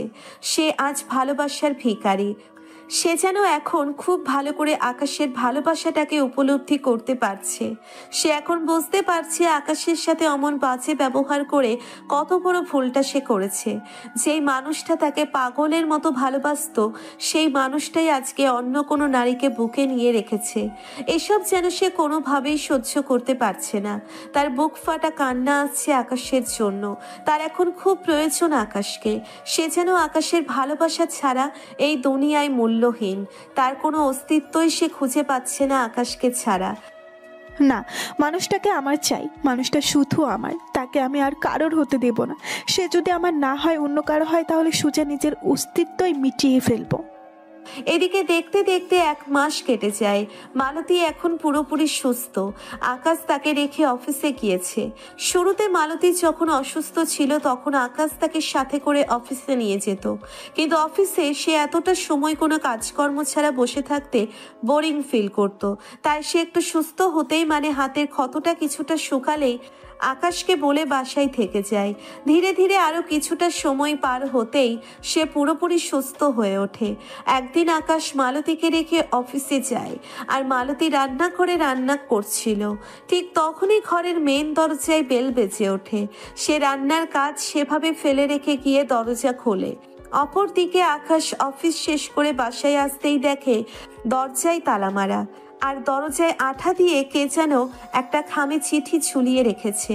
খামের ভিতরে যে চিঠি সেটা বাহির থেকে দেখে স্পষ্ট বোঝা যাচ্ছে, কারণ খামের উপরের অংশটা খোলা ছিল। সে কৌতূহল করে চিঠিটা হাতে নিয়ে খোলে। সে হ্যান্ডরাইটিং দেখেই থতমত খেয়ে যায়, কারণ হাতের লেখাগুলো মালতীর। সে তাড়াতাড়ি করে পড়তে আরম্ভ করে। চিঠির শুরুতেই লেখা, প্রিয়, আমায় ক্ষমা করে দিবেন। আমি আপনার জীবন দীর্ঘস্থায়ী হতে পারলাম না, মাঝপথেই বিদায় নিতে হলো আমাকে। আকাশ চিঠির 2টা লাইন পড়তেই কান্না করে দেয়। সে বুঝে গেছে যে মালতী তাকে একা করে দিয়ে চিরতরের জন্য ছেড়ে চলে গেছে। আকাশ এত বড় ঝাটকাটা সামলাতে পারেনি। সে সাথে সাথে ধাম করে মাটির উপরে পড়ে যায়। তারপর আর কিছু মনে নেই তার। যখন জ্ঞান ফিরে আসে তখন সে দেখতে পায় যে সে ঘরের দরজার সামনেই পড়ে আছে। সে যেন কিছুই বুঝে উঠতে পারছে না কি হয়েছিল তার সাথে। তৎক্ষণাৎ তার নজর যায় হাতে ধরে থাকা চিঠিটার দিকে। সে চিঠিটাকে দেখে আবারও কান্না করে দেয়। আরো বেশ কিছুক্ষণ কান্না করে দরজার সামনের কাটায়। পরে নিজেই চিঠিটা সাথে করে নিয়ে পকেট থেকে চাবি বের করে দরজাটা খোলে। তারপর ঘরের ভিতরে প্রবেশ করে, কিন্তু সে একটা জিনিস লক্ষ্য করে যে সে ভালোভাবে হাঁটতে পারছে না। পা যেন ভাঁজ হয়ে আসছে তার হাঁটার সময়। মনে হচ্ছে যেন এক্ষুনি হোঁচট খেয়ে পড়ে যাবে। তাও সে নিজেকে সামলে রাখার চেষ্টা করছে। কিন্তু সে ঘরে ঢোকার পরে আরও একটা জিনিস লক্ষ্য করে যে কেমন যেন ছমছমে হয়ে আছে ঘরের পরিবেশটা। মনে হচ্ছে যেন এই বাড়ির কোনো একজন মানুষ মারা গিয়েছে, যার কারণে ঘরটা এভাবে নীরবতা পালন করছে। সে যেন এখনো নিজেকে বিশ্বাস করাতে পারছে না যে মালতী তাকে ছেড়ে চলে গেছে। না, আমার মালতী আমাকে ছেড়ে যেতে পারে না। সে হয়তো বাসার কোথাও লুকিয়ে থাকে, আমার সাথে কোনো মজা করছে। না, হয়তোবা সে আমায় পরীক্ষা করতে চায় যে আমি তাকে কতটা ভালোবাসি। না, সারা বাড়ি তালাশ করে দেখি, প্রতিটি রুমে মালতীকে খুঁজতে লাগলাম, কিন্তু মালতী কোথাও নাই। বাকি আছে শুধু রান্নাঘর। তার মানে হয়তোবা সে রান্নাঘরেই থাকবে। বুকের ভিতরে ধুপধুপ করছে, কারণ সারা বাড়িতে তাকে খুঁজে পাইনি। রান্নাঘরে গিয়েও যদি না পাই তাহলে সেই চিঠিটাই সত্যি হবে। সিঁড়ি দিয়ে নামছি আর পা গির করে কাঁপছে, এমন বাজেভাবে পা কাঁপছে যে মনে হয় এখনই সিঁড়ি থেকে উপর হয়ে ফ্লোরের উপরে গিয়ে ছিটকে পড়ব। কিন্তু না, কোনো মতে নেমে এসেছি। তারপর ধীরে ধীরে রান্নাঘরের দিকে যেতে লাগলাম। রান্নাঘরে গিয়ে দেখি মালতী সেখানেও নাই, কিন্তু চুলার উপরে ভাতের পাতিল বসানো, আর কাঁচা ভাত রেখে মেয়েটা রান্নাঘর থেকে বেরিয়েছে। তার মানে কি সত্যি সে আমায় ছেড়ে চলে গিয়েছে? এটা ভাবতেই আবারও কান্না শুরু হয়ে গেল। রান্নাঘরের দেওয়ালে দাঁড়িয়ে ফুপিয়ে ফুপিয়ে কাঁদছি। তখনই দরজার বেল বেজে উঠল। দরজার বেল শুনে মনের ভিতরে বিশাল এক আশ্বাস জেগে উঠেছে যে মালতী হয়তো ফিরে এসেছে। তাড়াতাড়ি দৌড়ে গিয়ে দরজা খুললাম। দরজা খুলে দেখি মালতী নাই, কিন্তু দরজার সামনে অন্য কেউ দাঁড়িয়ে আছে। সে হলো ত্রিধা। এই যে, আপনি এখানে কেন? সে তুমি জেনে যাবে, আগে ঘরের ভেতরে চলো। ঠিক আছে, আসুন। ত্রিধাকে নিয়ে ঘরের ভিতরে যেতে এসে বলে উঠল, দেখলে, বলেছিলাম না এই পতিতার মেয়ে তোমার কাল হবে। মিলে গেল তো আমার কথা, ছেড়ে গেল তো সে তোমায়। আমি আগেই জানতাম এইসব মেয়েদের ভেতরে ভালোবাসা নামক কিছুই থাকে না, কারণ প্রস্টিটিউটদের কোনো ধর্ম থাকে না। এতদিন তোমার সাথে ছিল আর ফাত্তার জন্য, কিন্তু এখন তোমার থেকে হয়তো মোটা অঙ্কের টাকা কেউ দিয়েছে যাতে করে সে তোমায় ছেড়ে চলে গিয়েছে। এই যে মুখ সামলে কথা বলেন, মালতী কখনো এমন করতে পারে না। আকাশ, সত্যি কথা কখনো কারোর হজম হয় না, আর সে কেমনটা করতে পারে সেটা তুমি এখন নিজের চোখে ভালো করেই দেখতে পাচ্ছ। আর আমি তো বললাম এই যে তার জাত ধর্ম বলতে কিছুই নেই। যদি থাকতো তাহলে অন্তত যাওয়ার আগে একবার হলেও তোমায় বলে যেত, কিন্তু সে বলেনি। তার মানে হলো সে ভালো কোনো পার্টির কাছে চলে গিয়েছে। সে কি জন্য চলে গিয়েছে জানি না, কিন্তু আপনার কি জাত ধর্ম আছে? আপনাকে ভালোবেসেছি বলে জুতা দিয়ে মেরেছেন, অন্তত এই কাজটা তো সে করেনি। আকাশ, প্লিজ আমাকে ওর সাথে মিলিও না। হ্যাঁ, হয়তো আমি ভুল করেছি, কিন্তু তার জন্য তো ক্ষমাও চাইছি তোমার কাছে। আর আমি তো তার মতো করে ছেড়ে যাইনি তোমায়। বলে কয়ে গেছি। আর আমার যাওয়ারও একটা রিজন ছিল যে আমার ভালোবাসে, কিন্তু সে তো মোটা অঙ্কের টাকার জন্য মানুষ পরিবর্তন করেছে। ওর মতো জঘন্য কাজ তো অন্তত আমি করিনি। তা না হয় করেননি, জুতা দিয়ে মেরে অপমান তো করেছেন। আকাশ, আমি তার জন্য তোমার দুটো পা ধরে ক্ষমা চাই। আমি তোমায় অপমান করেছি, তুমি চাইলেই সেটার প্রতিশোধ নিতে পারো। তুমি আমায় ভালোবাসার জন্য অপমান হয়েছ, তুমি চাইলেই সেই অপমানটা এখন আমাকে করতে পারো, কারণ আমি এখন তোমার জীবনে চাইতেও বেশি ভালোবাসি। আমার শরীরে তোমার পায়ের জুতা দিয়ে আঘাত করে প্রতিশোধ নিয়ে নাও তুমি। তাও প্লিজ শেষবারের মতো একটা সুযোগ দাও, অন্তত সেই মেয়ের মতো। তোমায় আর ছেড়ে যাব না, সারা জীবন আগলে রাখবো তোমায়। এই যে, আমার আর কাউকে চাই না, আমি একা থাকতে চাই, প্লিজ আমায় একা থাকতে দিন। আকাশ, প্লিজ একটাবার সুযোগ দাও। না, আমি আর কোনো সুযোগ দিব না আপনাকে। ঠিক আছে, সুযোগ দিবে না তো? না, দিব না। তাহলে আমার মরা লাশ হিসাবে দেখতে রেডি হয়ে যাও। ত্রিধা এটা বলেই পাশের টেবিলে একটা গ্লাস রাখা ছিল, সেটা হাতে উঠিয়ে টেবিলের সাথে বাড়ি দিয়ে ভেঙে ফেলে। তারপর সেই ভাঙা গ্লাসের একটা টুকরো উঠিয়ে হাতের উপরে চালিয়ে দেয়। সাথে সাথে হাত থেকে চিরচির করে রক্ত বের হতে শুরু করে। ত্রিধার এমন কাণ্ড দেখে ভেবাচেকা খেয়ে গেলাম। এই ত্রিধা, এটা কি করলে তুমি? পাগল হয়ে গেছো নাকি? হ্যাঁ আকাশ, পাগলামোর এখানে কিছুই দেখোনি, এটা তো তেমন কিছু না। এরপর যা করবো সেটা দেখলে তো তোমার হুঁশি উঠে যাবে। এটা বলে ত্রিধা আবারও সেই হাতের মধ্যে কাচের টুকরো দিয়ে আঘাত করে বসে। সাথে সাথে ত্রিধার হাতের সাদা মাংস বেরিয়ে আসে আর তার থেকে রক্ত পড়তে শুরু করে। আকাশ ত্রিধার এই অবস্থা দেখে অনেক ভয় পেয়ে যায়। শুধু তাই নয়, ত্রিধার হাত থেকে এভাবে রক্ত পড়ছে দেখে তার বিশাল খারাপও লাগে। ত্রিধা, প্লিজ এমনটা করো না। না, আমি তোমার কোনো কথাই শুনবো না। আমি একদম নিজেকে শেষ করে দিব আজকে। হয় তুমি আমায় আপন করে নিবে, নয়তো আমার মরা লাশ দাফন করবে। মেয়েটার কথা শুনে কি করব ভেবে পাচ্ছি না। সত্যি মেয়েটা পাগল হয়ে গিয়েছে। কি হলো, কথা বলছো না যে? এখনো কিন্তু হাতের রগ চালাইনি, এবার কিন্তু হাতের রগই কেটে ফেলবো। তোমার জন্য দুটো অপশন আছে, হয় আপন করো, নয় মরতে দেখো। কি করব বুঝে উঠতে পারছি না। মেয়েটা যে পরিমাণ পাগলামো শুরু করেছে, তাতে আমি শিওর যে সে নিজেকে শেষ করে দিবে তাকে মেনে না নিলে। ঠিক আছে, যাও, আপন করে নিব। নাও, আমায় নিজের বুকে নাও। ত্রিধা, এবার কিন্তু বেশি হচ্ছে। বললাম তো যে আপন করে নিয়েছি, সো তাড়াতাড়ি হাত থেকে কাচের টুকরাটা ফেলাও। ঠিক আছে, যাও, ফেলে দিচ্ছি। ত্রিধা হাত থেকে কাচের টুকরাটা ফেলে দিয়ে চুপচাপ বসে আছে, কিন্তু তার হাত থেকে রক্ত বেরিয়েই চলেছে। অপরদিকে আকাশের পুরো দুনিয়াদারি উলট পালট হয়ে গিয়েছে। সে তাড়াতাড়ি ডক্টরকে ফোন করে আসতে বলে। কিছুক্ষণ পর ডক্টর আসে। তারপর ডক্টর ত্রিধার হাত দেখে বলে, সেলাই পড়বে হাতে। ডক্টর, যাই হবে হোক, আপনি আগে তার হাতের রক্ত বন্ধ করুন। আমার রক্ত সহ্য হয় না, রক্ত দেখলে আমার মাথা ঘোরে। ডক্টর তাড়াতাড়ি ত্রিধার হাত ড্রেসিং করে সেখানে সেলাই করে ব্যান্ডেজ লাগিয়ে দেয়। তারপর কিছু মেডিসিন লিখে দিয়ে চলে যায়। ডক্টর যেতেই আকাশ ত্রিধাকে বাসায় বসিয়ে রেখে গাড়ি নিয়ে ফার্মেসিতে ঔষধ আনতে চলে যায়। রাতের বাজে 9টা। আকাশ তাড়াতাড়ি করে ঔষধ নিয়ে বাসায় ফেরে। আসার সময় সাথে কিছু খাবারও নিয়ে আসে। পরে বাসায় এসে তৃষাকে বলে, খাবারগুলো খেয়ে ওষুধগুলো খাও। তুমি খাবে না? আমার চিন্তা তোমার করতে হবে না, প্লিজ তুমি আগে খাবার খেয়ে ওষুধটা খাও। আর প্লিজ হাত জোর করে রিকোয়েস্ট করছি, অমন কাজ আর কখনো করিও না। মানুষের কাটাছেঁড়া দেখলে আমার সহ্য হয় না। ঠিক আছে, করব না। তুমি আমার পাশে থাকলে আমি কোনো ভুল কাজই করব না, একদম তোমার মনের মতো হয়ে চলবো। আচ্ছা, এবার খেয়ে নাও। ত্রিধা আকাশের কথা মতন খাবারগুলো খেয়ে ঔষধ খেয়ে নেয়। পরে আকাশ তাকে বলে তার বিছানায় শুয়ে যেতে। ত্রিধা আকাশের কথা মতন বিছানায় এসে শুয়ে পড়ে। কিছুক্ষণ পর আকাশও এসে ত্রিধার পাশে শুয়ে পড়ে। সে ত্রিধাকে খাইয়েছে ঠিক, কিন্তু নিজে কিছুই খায়নি। সে এখন কেমন ভয়ঙ্কর পরিস্থিতিতে আছে যা সে নিজেও জানে না। অপরদিকে আকাশ বিছানায় শুতেই ত্রিধা আকাশকে জড়িয়ে ধরতে চায়, কিন্তু আকাশ বারণ করে আর মাঝখানে একটা বালিশ এনে রাখে। কি হলো আকাশ, মাঝখানে বালিশ দিলে কেন? আমি তো তোমার বুকে ঘুমাবো।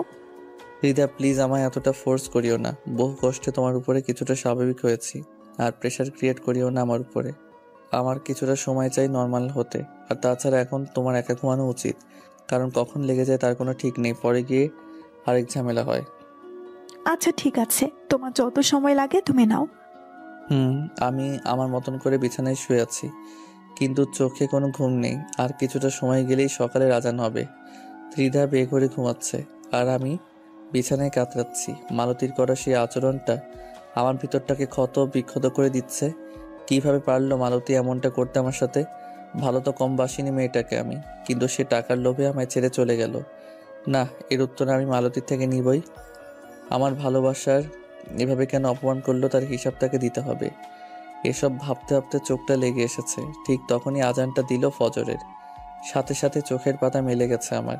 ভিতরে ভিতরে অস্থিরতা কাজ করছে মালতীর জন্য। ইচ্ছে করছে চেঁচিয়ে কিছুটা সময় কান্না করি। আমার পাশে ত্রিধা শুয়ে আছে, যার কন্ডিশন কিনা অনেক নাজেহাল। তবে তাকে যদি এই অবস্থাতেও আমি কাছে টানতে না চাইতাম, হয়তো সে মানা করতো না। কিন্তু আমার তার প্রতি বিন্দু পরিমাণ আকর্ষণ নেই। আমার ভিতরে শুধু একটা মানুষেরই বসবাস, সে হলো কিনা মালতী। মালতীকে ছাড়া যেন আর কারোর কথাই ভাবতে পারছি না আমি। বুকের ভিতরে কেমন করে যে আর্তনাদ করছে মেয়েটার জন্য। এই আর্তনাদ শুধু উপরওয়ালা আর আমিই জানি। সে আমায় পাষাণের মতন করে ছেড়ে চলে গিয়েছে ভেবেও তার জন্য আমার কষ্ট হচ্ছে। ত্রিধাকে মেনে নিয়েছি শুধু সে ফোর্স করায় আর তার পাগলামোর কারণে। কিন্তু আমার ভিতরটা শুধু মালতীকে চাই, আর থাকতে পারছি না মেয়েটাকে ছাড়া। চোখের পানি ঝরঝর করে বেয়ে পড়ছে। না, উঠে গিয়ে খোদার কাছে হাত তুলি। বিছানা ছেড়ে উঠে গিয়ে অজু করে নিলাম। তারপর খোদার দরবারে সেজদায় লুটে পড়েছি। নামাজ পড়ে খোদার কাছে শুধু একটা কথাই বলেছি, মালতীকে আমার মুখোমুখি করিয়ে দাও খোদা। তার থেকে কয়েকটা প্রশ্নের উত্তর জানার আছে আমার। ত্রিধা যেসব বলেছে সেসব কি আসলেই সত্যি কিনা জানার আছে আমার তার থেকে। আরও কয়েকটা চাহিদা রেখে খোদার কাছে পরে উঠে গেলাম। নামাজ পড়ে আর ঘুমাইনি। নামাজ পড়ে বারান্দায় এসে বসেছিলাম। সকাল হয়ে এসেছে, ত্রিধাও ঘুম থেকে উঠে গেছে। আজ নিজেরই নাস্তা বানাতে হবে। রান্নাঘরে গিয়ে হালকা পাতলা নাস্তা বানিয়ে নিজেও খেয়ে নিলাম। আর কিছুটা ত্রিধাকে দিয়ে বললাম খেয়ে নিতে। আমি অফিসে চলে যাব। সে আমার কথা মতন মুখ ধুয়ে নাস্তা খেয়ে নিল। তারপর রেডি হয়ে অফিসের জন্য বের হব। তখনই ত্রিধা বলে উঠল, কখন আসবে তুমি? আমার আস্তে আস্তে বিকাল হবে। দুপুরে পাশের রেস্টুরেন্ট থেকে খাবার দিয়ে যাবে, তুমি খেয়ে নিও। আমি অফিসে খেয়ে নিব নে। আর ঘর ভালো করে তালা মেরে রেখো। আচ্ছা আকাশ। ত্রিধাকে রেখে অফিসে চলে এলাম। নিজের কেবিনে বসে বসে কাজ করছি। হুট করে মালতীর কথা মনে উঠল। মালতীর কথা মনে উঠতেই চোখ তার বেহায়াপনা শুরু করে দিয়েছে। অটো পানি পড়ছে চোখ থেকে। কান্নার কারণে ভিতর থেকে কাজের মন মানসিকতাই হারিয়ে গেছে। কিছুই ভালো লাগছে না, সব কিছুই বিষাক্ত লাগছে। ভিতরটা শুধু একটা নামই কল্পনা জল্পনা করছে। মালতী, মালতী, মালতীকে ছাড়া যেন সত্যি আমার কোনো অস্তিত্ব নেই। মেয়েটাকে আমার খুব প্রয়োজন। না, মেয়েটাকে আমার খুঁজে বের করতে হবে। আমার সকল প্রশ্নের উত্তর তার কাছে রয়েছে। না, আজ আর অফিস করব না। কেবিন থেকে বেরিয়ে একজনকে ফোন দিলাম। ভাই, 10 মিনিটের মাঝে আসছি। আমি অফিস থেকে বেরিয়ে গাড়ির সামনে দাঁড়িয়ে দাঁড়িয়ে তার অপেক্ষা করছি। সে আসতেই একটা টাকার বান্ডিল আর ফোন থেকে মালতীর পিক বের করে দিয়ে বললাম, এর খোঁজ লাগবে আমার আজ রাতের ভিতরে। ঠিক আছে ভাই, আপনি কোনো টেনশন করবেন না। আমি রাতের আগেই এই মেয়ের লোকেশন এবং সে কোথায় আছে কি করছে সব আপনাকে বলে দিব। ঠিক আছে। তারপর ছেলেটা চলে গেল। ছেলেটাকে আমি চিনি এই এলাকায় আসার পর থেকে। ছেলেটার বেশ ভালো লিঙ্ক আছে, তাই তাকে মালতীর খোঁজে লাগিয়ে দিয়েছি। আর আমি গাড়ি নিয়ে সোজা সেই পুরনো ব্রিজটার উপরে চলে আসলাম, যেখানে আমি আগে বসে বসে নেশা করতাম। গাড়িটা ব্রিজের উপরে সাইড করে রেখে গাড়ির ভিতর থেকে বেরিয়ে এলাম। কিন্তু গাড়ি থেকে বের হতে দেখি সূর্যের প্রখরতায় সারা শরীর জ্বালাপোড়া করছে।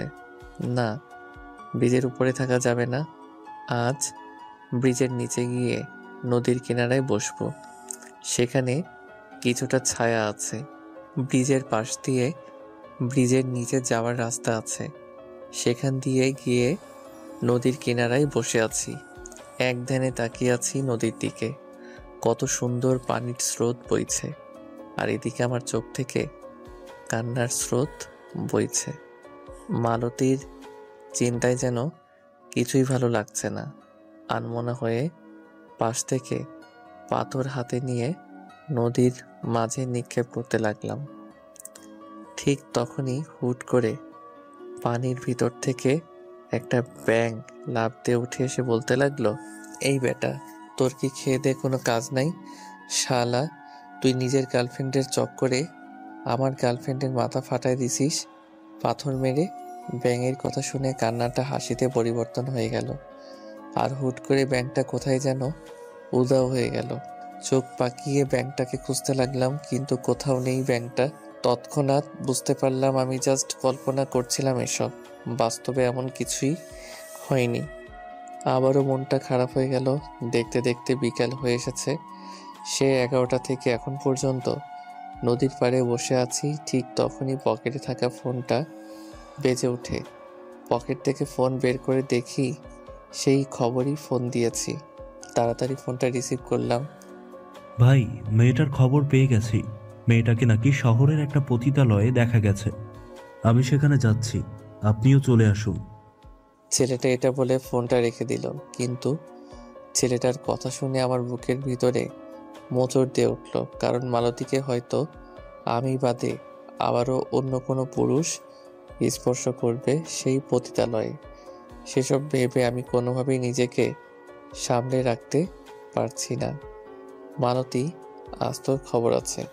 তুই আমায় কথা দিয়েছিলি যে আমি বাদে তোর শরীর আর কেউ স্পর্শ করবে না। সো তোর সেই শরীরে যদি অন্য কোনো পুরুষ স্পর্শ করে, তাহলে উপরওয়ালা সাক্ষী, আমার হাতেই তুই খুন হবি। আর পরে ত্রিধাকে আবারও বিয়ে করে আমি সংসার জীবন শুরু করব। আমি আসছি, তুই খালি একটু অপেক্ষা কর আর উপরওয়ালার কাছে প্রার্থনা কর। তারপর নদীর কিনারা থেকে উঠে এসে সোজা সেই পতিতালয়ের উদ্দেশ্যে রওনা হয়ে গেলাম। পতিতালয়ের সেই এলাকাতে চলে এসেছি। গাড়ি সাইড করতেই কয়েক ঝাঁক মেয়ে এসে আমার সামনে হাজির হলো আর আমার গায়ে তাদের আঙুল দিয়ে স্পর্শ করতে লাগলো। শুধু তাই নয়, সেখান থেকে একটা মেয়ে আমায় অবাক করে দিয়ে বলতে লাগলো, এই যে মহাশয়, কেমন মেয়ে চাই আপনার? আমাদের থেকে কাকে পছন্দ হয় বলুন? আমাদের মধ্যে থেকে আপনার যাকে পছন্দ হবে আপনি তাকে নিয়ে আলাদা প্লেসে যেতে পারবেন। মেয়েগুলোর কথা শুনে মাথায় যেন আকাশ ভেঙে পড়লো মতন অবস্থা। আমার মুখ দিয়ে কোনো কথা বের হচ্ছে না। তখনই মেয়েটা আবার বলে ওঠে, কি মশাই, আমাদের থেকে কাউকে পছন্দ হচ্ছে না বুঝি? না, দেখুন, আসলে তেমন কিছু নয়। আমি আসলে এসবের জন্য এখানে আসিনি। আমি এসেছি অন্য একটা কাজে। সো আপনারা অন্য কাস্টমার দেখুন। আরে মশাই, এত বাহানা দেখানোর কি আছে? আমাদের থেকে কাউকে পছন্দ হয়নি সেটা বললেই তো হয়। এই জায়গায় থাকতে থাকতে সবাই বুঝি। কোনো মানুষ এমনি এমনি এখানে আসে না, আর আপনিও এমনি এমনি এখানে আসে না, এই কাজের জন্যই এসেছেন। মেয়েটার কথা শুনে মেজাজ পুরো বিগড়ে যাচ্ছে। ইচ্ছে করছে ঠাটিয়ে কয়েকটা লাগিয়ে দিতে।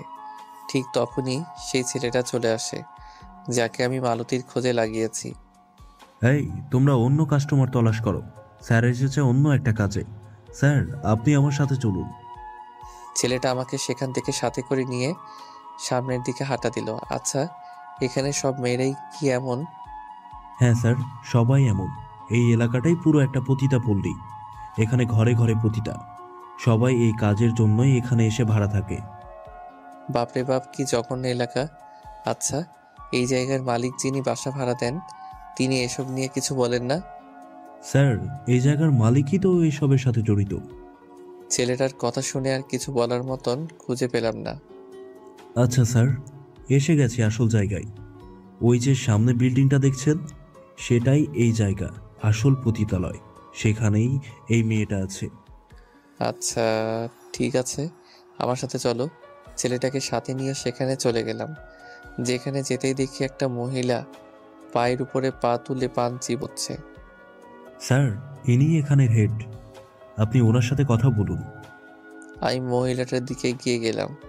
তিনি আমাকে দেখতেই বলে উঠলেন, স্যার, কেমন মেয়ে চাই? আর ফুল বুকিং না ঘন্টা? ওয়েট, দেখাচ্ছি। পকেট থেকে ফোন বের করে মালতীর ছবি দেখালাম। আমার এই মেয়েকে চাই। সরি স্যার, এই মেয়েকে দেওয়া যাবে না। কেন দেওয়া যাবে না? কারণ এই মেয়ে গতকালই এসেছে। আমাদের এখানে একটা নিয়ম আছে, নতুন কোনো মেয়ে আসলে তাকে প্রথম 2 দিন কারোর সাথেই দেওয়া হয় না, তাই এই মেয়েকে দেয়া যাবে না। কিন্তু আমার তো এই মেয়েকে চাই। সরি স্যার, ক্ষমা করবেন, আপনি এই মেয়ে ছাড়া অন্য কাউকে বেছে নিন, কিন্তু আমি নিয়ম ভঙ্গ করতে পারবো না। আর তাছাড়া এই মেয়েকে একজন বড় সাহেব বুক করে গেছেন আগামীকালের জন্য। এই পল্লীতে কোনো নতুন মেয়ে আসলে আগে ওনাকেই দিতে হয়। এবারও উনি বুকিং দিয়ে গেছেন, আর বুকিং করার সময় বলে গেছেন এই মেয়েকে আর কারো সাথে না দিতে। এই মেয়ের ফার্স্ট ক্লায়েন্ট উনিই হবেন। মহিলাটার কথা শুনে রাগে সারা শরীর গিজগিজ করছে। ইচ্ছে করছে সোজা এক লাথি দিয়ে মহিলাটাকে চেয়ার থেকে ফেলে দেই, কিন্তু নিজেকে শান্ত করে নিয়ে বললাম, সেই লোক এই মেয়েকে বুকিং করেছে কত টাকা দিয়ে? স্যার, তা জেনে কি করবেন? আমি তো বললাম এই মেয়েকে কারোর সাথে দেয়া যাবে না। তা না হয় না দেন, কিন্তু কত দিয়ে বুকিং করেছে সেটা বলুন। 15,000 টাকা দিয়ে। আপনাকে আমি এর থেকে 10 গুণ বেশি দিব, কিন্তু এই মেয়েকে আমার একেবারে জন্য চাই। আকাশের কথা শুনে সেই মহিলা চেয়ার থেকে উঠে দাঁড়ায়, তারপর চোখ বড় বড় করে আকাশের দিকে তাকিয়ে থাকে। স্যার, একটা কথা বললেন তো, আপনি এই মেয়ের জন্য এতগুলো টাকা দেওয়ার মানে কি? কে হয় মেয়েটা আপনার? কে হয় সেটা জানতে চেও না? সেই 10 গুণের সাথে আরো 50 বাড়িয়ে দিব। চুপচাপ মেয়েটাকে আমার কাছে দিয়ে দিন। স্যার, এতগুলো টাকার কাছে আমি ইমানও বিক্রি করে দিতে পারবো। আপনি টাকা পে করেন, আমি মেয়েটাকে এখানে নিয়ে আসতেছি। ঠিক আছে। সাথে সাথে পকেট থেকে চেক বইটা বের করে 2 লক্ষ টাকার একটা চেক লিখে দিলাম। এখন কিছুটা স্বস্তি লাগছে মনের ভিতরে যে মালতীকে আবারও পেতে চলেছি। আর তাছাড়া তার শরীরে কেউ স্পর্শ করেনি। তবে যত যাই হোক, সবকিছুর ভিড়ে মালতীর জন্য একটা রাগ কাজ করছে মনের ভিতরে। মালতীর জন্য অপেক্ষা করছি। কিছুক্ষণ পর সেই মহিলা মালতীকে নিয়ে আসলো। মালতী আমাকে দেখে থতমত খেয়ে গেছে। স্যার, এই যে নেন আপনার আমানত। খালা, আমি এই লোকের সাথে যাব না, প্লিজ আমায় এই লোকের সাথে দিয়েন না। এই মেয়ে, তা বললে কি হয় নাকি? এই সাহেব তোকে পুরো কিনে নিয়েছে, সো তোর যেতেই হবে সাহেবের সাথে। খালা প্লিজ, আপনার দুটো পায়ে ধরি, আমি কাস্টমারের কাছে গিয়ে এর থেকেও দ্বিগুণ টাকা কামাই করে আপনার হাতে দিব, তাও প্লিজ এই লোকের সাথে আমাকে দিয়েন না। মালতীর মুখে সব কথা শুনে রাগটা যেন কয়েক গুণ বেড়ে গেল। সোজা গিয়ে সেই মহিলার হাতে চেকটা ধরিয়ে দিয়ে বললাম, আপনি একটু সাইডে চাপুন, ওরে নিয়ে যাওয়ার ব্যবস্থা আমি করতেছি। মহিলা চেকটা হাতে নিয়ে সাইডে চেপে গেল। আমি গিয়ে সোজা মালতীর চুলের মুঠি চেপে ধরে বললাম, চল বাড়িতে। না, আমি আপনার সাথে যাব না, আমি এখানেই থাকবো। রাগের চোটে নাক মুখ দিয়ে ধোয়া বেরোচ্ছে। মালতীকে ছেড়ে দিয়ে কোমর থেকে বেল্টটা খুলে হাতে নিয়ে নিলাম। তারপর সবার সামনেই সেই বেল্ট দিয়ে মারতে শুরু করলাম। সবাই আমার কাণ্ড দেখে অবাক। মালতী চেঁচিয়ে চেঁচিয়ে কান্না করছে। মালতীর কান্নার শব্দ শুনে সবাই যে যার রুম থেকে দৌড়ে চলে এসেছে, কিন্তু কেউ আমাকে থামানোর মতন দুঃসাহস করছে না। এই যেন আবার বল, যাবি না? আজকে তোকে এখানেই মেরে ফেলবো। সজোরে চেঁচাচ্ছি আর মালতীর শরীরে আঘাত করেছি।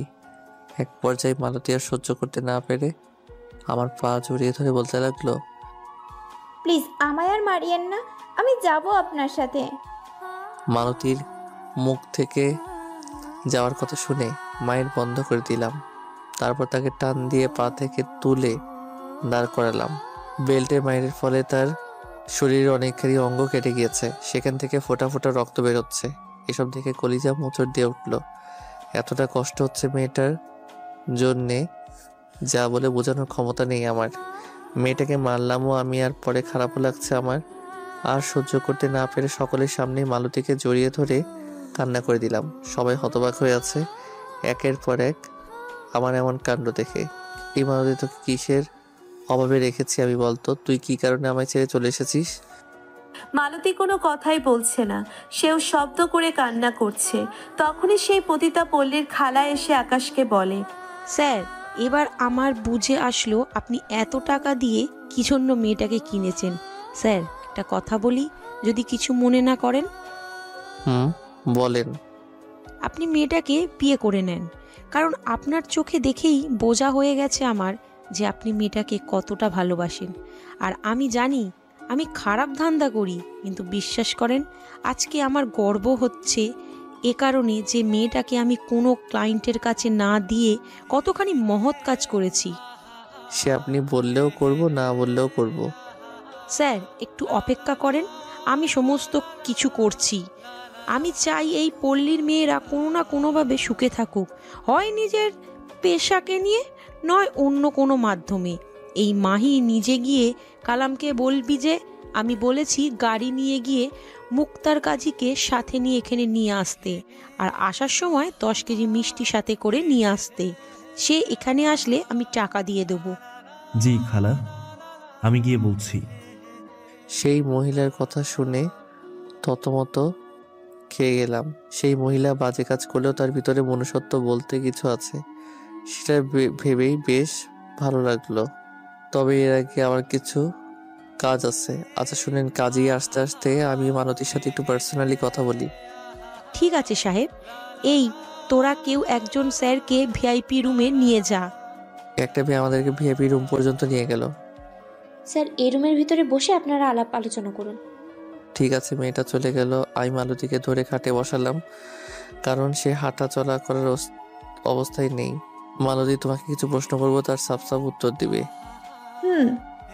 তুমি আমায় ছেড়ে আসলে কোন সাহসে?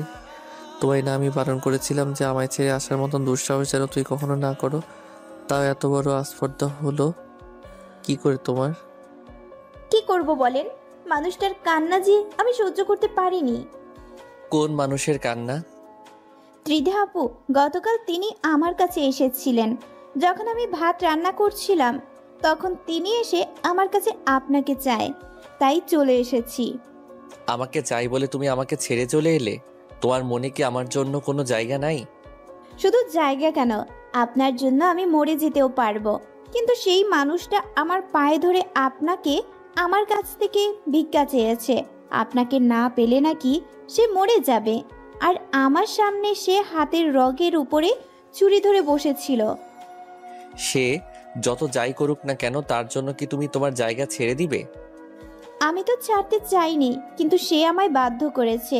শুরুতে সে আমায় বুঝিয়েছে, কিন্তু আমি যখন তার কথা শুনিনি, তখন সে হাতের রগে ছুরি রেখে বলে সে সুইসাইড করবে, তারপর আপনাকে ফাঁসিয়ে দেবে।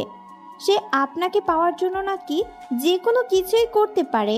সে আরও বলেছে সে যদি আপনাকে না পায়, তাহলে সে আপনাকে আর আমাকে শান্তিতে থাকতে দিবে না। সে নিজেও শেষ হবে, সাথে আমাদের দুইজনের জীবনও নাকি নরক বানিয়ে দিবে। তাই বাধ্য হয়ে আপনাকে ছেড়ে আসতে হয়েছে আমার। কি সে তোমায় এসব হুমকি দিয়েছে? হ্যাঁ, না হয়তো আপনার মতন মানুষকে আমি কখনোই ছেড়ে আসতাম না। ওর কত বড় বুকের পাটা যে তোমায় আমার থেকে দূরে সরিয়ে দিয়ে আজে বাজে কাহিনী রটিয়ে বেড়াই তোমার নামে। ওকে তো আমি জীবিত ছাড়বো না, ওর হাল খারাপ করে ছেড়ে দিব আমি। আর তুমি একটা কথা কান খুলে শুনে রাখো, আমার তোমাকে চাই মানে চাই। তোমাকে আমি নিজের জীবন থেকেও বেশি ভালোবেসে ফেলেছি। সো নেক্সট টাইম কিছু করার আগে ভেবে চিন্তে করবা। অবশ্য তোমার ভাবতেই হবে, কারণ আজ থেকেই তোমাকে আমি বউয়ের স্বীকৃতি দিয়ে দিব। আকাশের মুখে এসব কথা শুনে মালতী আকাশের শার্ট সজোরে খামচে ধরে তার বুকে কিস করতে শুরু করে। আমি আর কখনো আপনারই ছেড়ে যাব না। আপনার মতন মানুষকে পেয়ে আমি স্বর্গ হাতে পেয়েছি। এই স্বর্গ আমি হাতছাড়া করতে চাই না। আর আপনার ভেতরে আমি আমার জন্য কতটুকু ভালোবাসা জমে আছে তা আমার দেখতে বা বুঝতে বাকি নেই। সো মরা ছাড়া আমি আপনাকে আর ছাড়ছি না। মনে থাকে যেন। এবার চলো, মালতীকে নিয়ে রুম থেকে বেরিয়ে আসলাম। কাজীও চলে এসেছে। এই পতিতা পল্লীতে আমাদের বিয়ে হয়েছে। আমাদের বিয়ের সাক্ষী সেই খালা নিজে হয়েছে। শুধু তাই নয়, তিনি নিজের খরচে সবাইকে মিষ্টিমুখ করিয়েছে। সমস্ত কিছুই শেষ, এখন মালতীকে নিয়ে চলে আসার পালা। কিন্তু আসার আগে একটা জিনিস চোখে পড়ল। এই পল্লীর সমস্ত মেয়েরা আমাদের দিকে অসহায়ভাবে তাকিয়ে আছে। আজকের এই সিন ক্রিয়েট দেখে সবার মনেই একটা জিনিস বাসা বেঁধেছে। ইস, যদি এই মেয়ের মতন চাঁদ কপাল আমাদের হতো। ইস, যদি এই লোকের মতন কেউ একজন এসে আমাদেরকে ভালোবাসা দিয়ে এই পল্লী থেকে আজাদ করে নিয়ে যেত। মেয়েদের চাহনি দেখে আমার আর বুঝতে বাকি নেই, কিন্তু কি করব আমি? ওদের জন্য তো কিছুই করা সম্ভব না আমার। তবে হ্যাঁ, তাদেরকে কিছু সময়ের জন্য খুশি করতে পারি আমি। সাথে সাথে পকেট থেকে সেই চেক বইটা বের করে 50,000 টাকার একটা অ্যামাউন্ট তুলে সেই চেকটা খালার হাতে তুলে দিলাম আর বললাম, আজকে পুরো পতিতালয়ের কার্যক্রম বন্ধ করে দিন আর সবাইকে ভালো মন্দ রান্না করে খাওয়ান। কারণ আমার বিয়ের অনুষ্ঠান তো হলো না, তাই এদেরকে ভালো মন্দ কিছু খাইয়ে আমার লোক খাওয়ানো প্রচলনটাকে পূর্ণ করুন। আর বিয়ে যেহেতু এখানেই হয়েছে, তাই এখানকার সবাই আজ একবেলা ভালো মন্দ কিছু আহার করুক। স্যার, আপনি একদম চিন্তা করবেন না, আমি কথা দিচ্ছি আজকে পতিতালয় বন্ধ থাকবে, আর আপনার এই চেকের সমস্ত টাকা দিয়ে আমি তাদেরকে ভালো মন্দ খাওয়াবো। শুক্রিয়া খালা আপনাকে। তারপর মালতী আর সেই ছেলেটাকে সাথে নিয়ে সেখান থেকে বাসার উদ্দেশ্যে রওনা হয়ে গেলাম। ছেলেটা মাঝপথে নেমে গেল, কারণ তার বাসার রাস্তা উল্টো দিকে। তাকে নামিয়ে দিয়ে আবারও গাড়ি ড্রাইভ করতে শুরু করলাম। মোটামুটি সমস্ত কাজ শেষ, মালতীকেও নিজের করে পেয়েছি। তবে শুধু শেষ একটা কাজ বাকি আছে, সেটা হলো ত্রিদাকে ধরে তার লজ্জাস্থানে পেরেক মেরে চৌরাস্তার মোড়ে বাঁশ দিয়ে লটকে রাখা। সমস্যা নেই, সেই কাজটাও পূরণ হয়ে যাবে। আগে খালি বাসায় পৌঁছাই, তারপর ত্রিধার ব্যবস্থা করছি আমি। গাড়ি ড্রাইভ করে মালতীকে সাথে নিয়ে বাসায় চলে আসলাম। বাসার একপাশে গাড়ি রেখে মালতীকে কোলে তুলে নিলাম। তারপর দরজার সামনে গিয়ে বেল বাজাতেই ত্রিধা দরজা খুলে দিল। সে আমাকে আর মালতীকে একসাথে দেখে থতমত খেয়ে গেছে। ত্রিধাকে দেখে আমার শরীরের রক্ত যেন খলখল করতে শুরু করেছে। সাথে সাথে মালতীকে কোল থেকে নামিয়ে দিয়ে ত্রিধার গালে ঠাস করে একটা থাপ্পড় বসিয়ে দিলাম। সে থাপ্পড়ের টাল সামলাতে না পেরে ফ্লোরের উপরে গিয়ে ছিটকে পড়ল। জানোয়ার, তোর কত বড় সাহস যে তুই আমার ভালোবাসার মানুষটাকে হুমকি দিয়ে আমার থেকে তাকে দূরে সরিয়ে দিস। শুধু তাই নয়, তাকে আমার থেকে দূরে সরিয়ে তার নামে মিথ্যা ঘটনা রটিয়ে বেড়াস আমার কাছে। তুই তো আজকে শেষ। লোহা পুড়িয়ে আজ তোর গায়ে দাগ লাগিয়ে দিব, তারপর তোর শিক্ষা হবে। সাথে সাথে দৌড়ে রান্নাঘরে চলে গেলাম। রান্নাঘরের তাকের উপরে একটা লোহার দরজা আছে, সেটা নামিয়ে নিয়ে গ্যাসের চুলা চালু করে আগুনের উপরে লোহাটাকে রেখে উত্তপ্ত করতে লাগলাম। আজ ওর সারা শরীরে দাগ লাগিয়ে দিব। ঠিক তখনই রান্নাঘরে মালতী চলে আসে আর এসে আমার হাত ঝাপটে ধরে। প্লিজ আপনি ওনাকে মাফ করে দিন। রাখ তোর মাফ তোর কাছে, ওর কোনো মাফ নাই। ওকে তো আজকে লোহা পড়া দাগ দিবই। না না প্লিজ। তোর কোনো কথাই আমি শুনবো না। আকাশ লোহা উত্তপ্ত করতে ব্যস্ত। মালতীর কথা সে শুনতেই নারাজ, আর মালতী তাকে বোঝানোর ট্রাই করছে, কিন্তু আকাশ তো আজ কারোর কথা শুনবে না। সে মালতীকে ধাক্কা দিয়ে সরিয়ে দিয়ে উত্তপ্ত লোহাটাকে নিয়ে রান্নাঘর থেকে বেরিয়ে আসে, কিন্তু সে দেখতে পায় সে ত্রিধা সেখানে নাই। তার আরো মাথা খারাপ হয়ে যায়। এই মালতী জানোয়ারটা কই? ও আকাশ সাহেব, প্লিজ শোনেন না। প্লিজ এমন করিয়েন না, মানুষটা অনেক ভয় পেয়ে আছে এমনিতে। প্লিজ আপনি ওর কিছু করিয়েন না। মালতী, তোকে একবারও বলেছি যে ওকে আমি ছাড়ছি না। ওর সারা শরীরে লোহা পোড়া দাগ দিব আমি। সো সেই কই, আর কোথায় গিয়ে লুকিয়েছে সে? না না প্লিজ, আপনার দুটো পায়ে ধরি, আপনি ওনাকে কিচ্ছু করিয়েন না। মালতীর কথা শুনে এবার আকাশ আরো ক্ষেপে যায়। রাগে তার নাক কান দিয়ে গরম বাতাস বের হতে শুরু করে। এদিকে মালতী আকাশের অবস্থা বুঝতে পেরে পেছন থেকে আকাশকে খপ করে জড়িয়ে ধরে। মালতী, ছাড়ো আমায়। না, আমি আপনাকে ছাড়বো না। আপনি প্লিজ ওই মেয়ের গায়ে হাত তুলবেন না। আপনার কারোর শরীরে হাত তুলতে হলে আমার তুলুন, কারণ সে আপনার আর কেউ না এখন, কিন্তু আমি আপনার স্ত্রী। সো আমার সাথে যা ইচ্ছে হয় করুন, তাও প্লিজ ওকে কিছু করিয়েন না, কারণ মানুষটারও কোনো দোষ নেই। মালতী, আমি একটা জিনিস বুঝতে পারছি না যে তুমি ওই মেয়েকে বাঁচানোর জন্য এমন উঠে পড়ে লেগেছো কেন? আর তার দোষ নেই মানে? আমি তাকে বাঁচাতে চাইছি না, তবে হ্যাঁ, আমি আমার অধিকার থেকে আপনাকে বারণ করছি, কারণ সে এখন পরনারী আর আমি আপনার স্ত্রী। আপনি চাইলে আমার শরীরের যে কোনো অঙ্গে স্পর্শ করতে পারেন, কিন্তু তার শরীরে একটা টোকাও দিতে পারেন না। আর তার কোনো দোষ নেই, মানে আসলেই দোষ নেই। কারণ একটা মানুষ যখন ভুল বুঝতে পারে যে সে তার ভালোবাসাকে পিছনে ফেলে অনেক বড় ভুল করে ফেলেছে, তখন সে অনুতপ্ত হয়। তবে হ্যাঁ, ওনার মাঝে অনুতপ্তের মাত্রাটা একটু কম, কারণ তিনি এত কিছু করার পরেও আপনাকে পাওয়ার জন্য পাগলামো করছে। উনি কিন্তু আপনার সামনে আসার মতন দুঃসাহস করার কথা না। তবে কি বুঝে যে এমন পাগলামো করছে বলতে পারি না। তবে হ্যাঁ, ওনার আচরণ দেখে বুঝতে বাকি নেই যে তিনি আপনাকে নিজের জীবনের চাইতেও বেশি ভালোবাসেন, যার কারণে তিনি এমনটা করেছেন।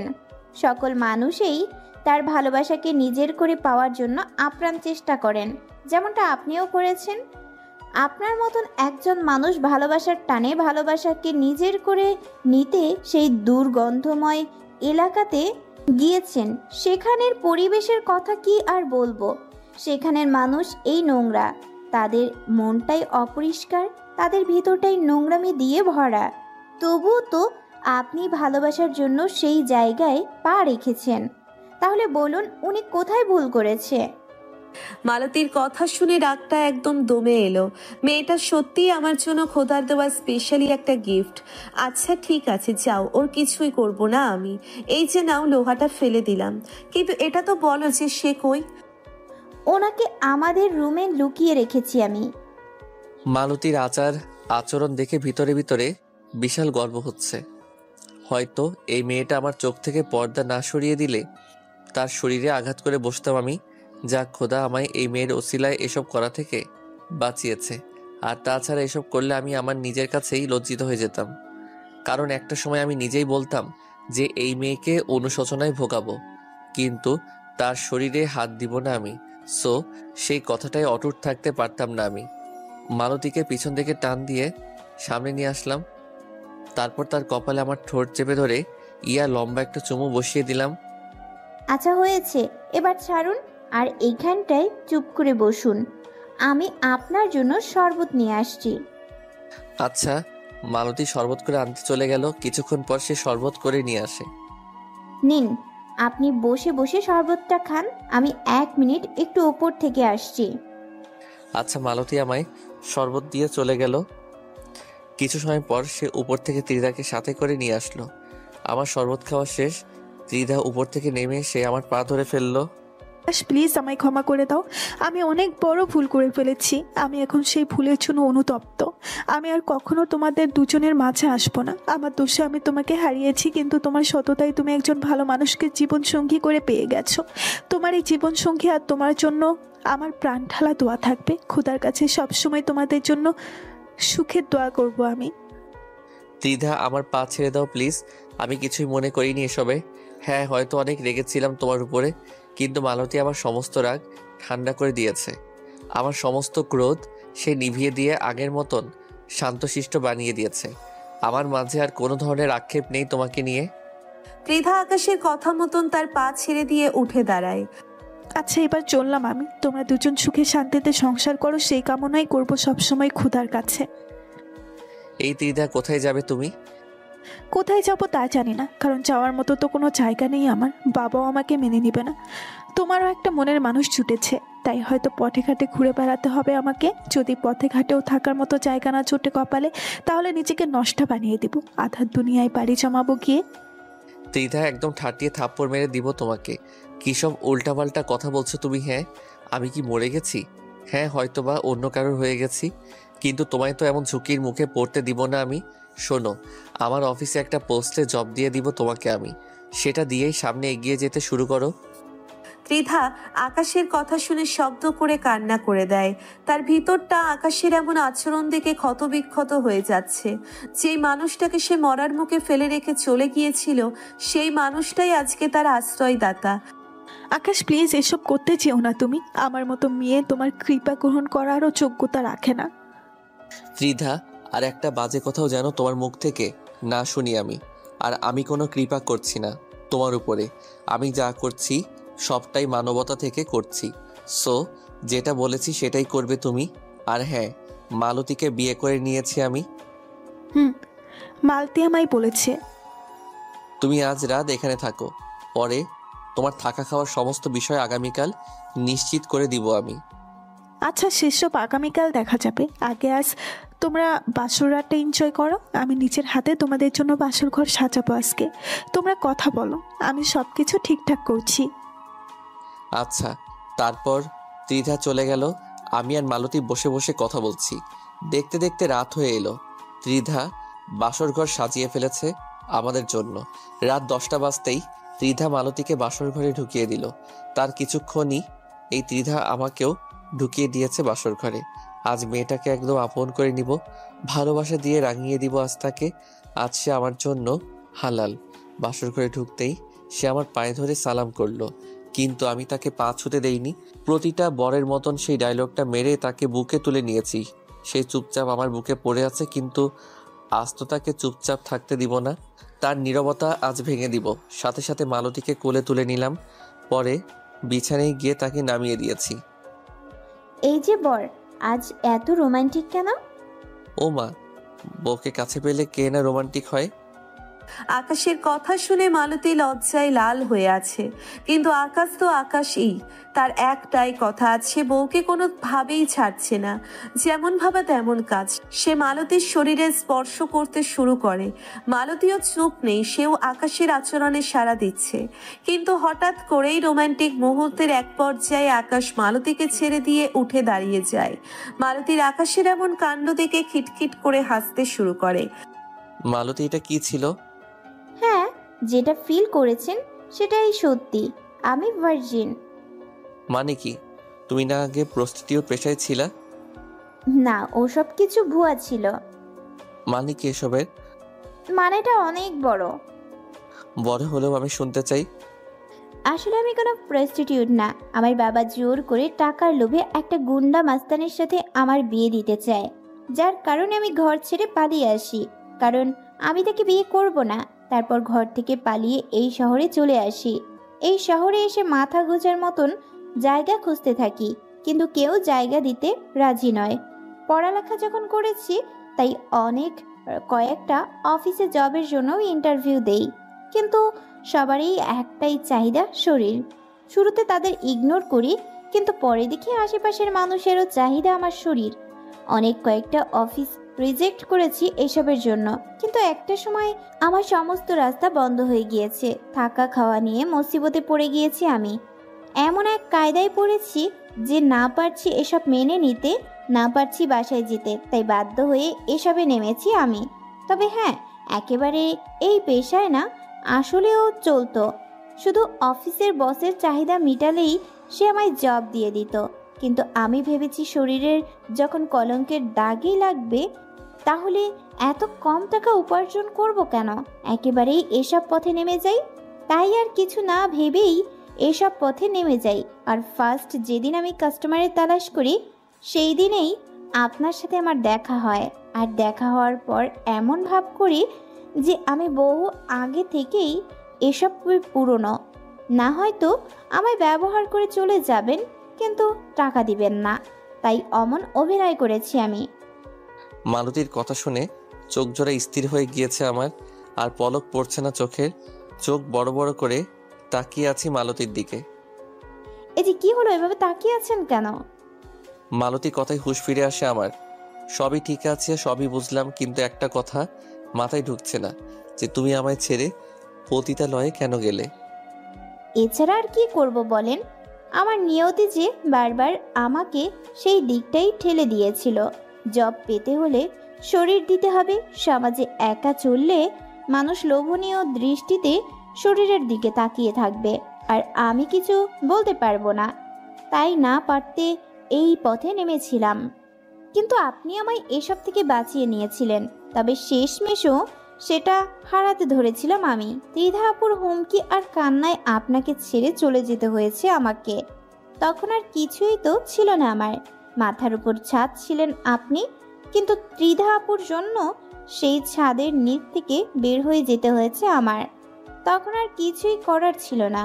মন খালি একটাই কথা বলছিল, যেভাবেই হোক আমার শরীরে হয়তো 10টার ছিলমোহর লাগবেই, এমনটাই হয়তো আমার ভাগ্যে লেখা আছে।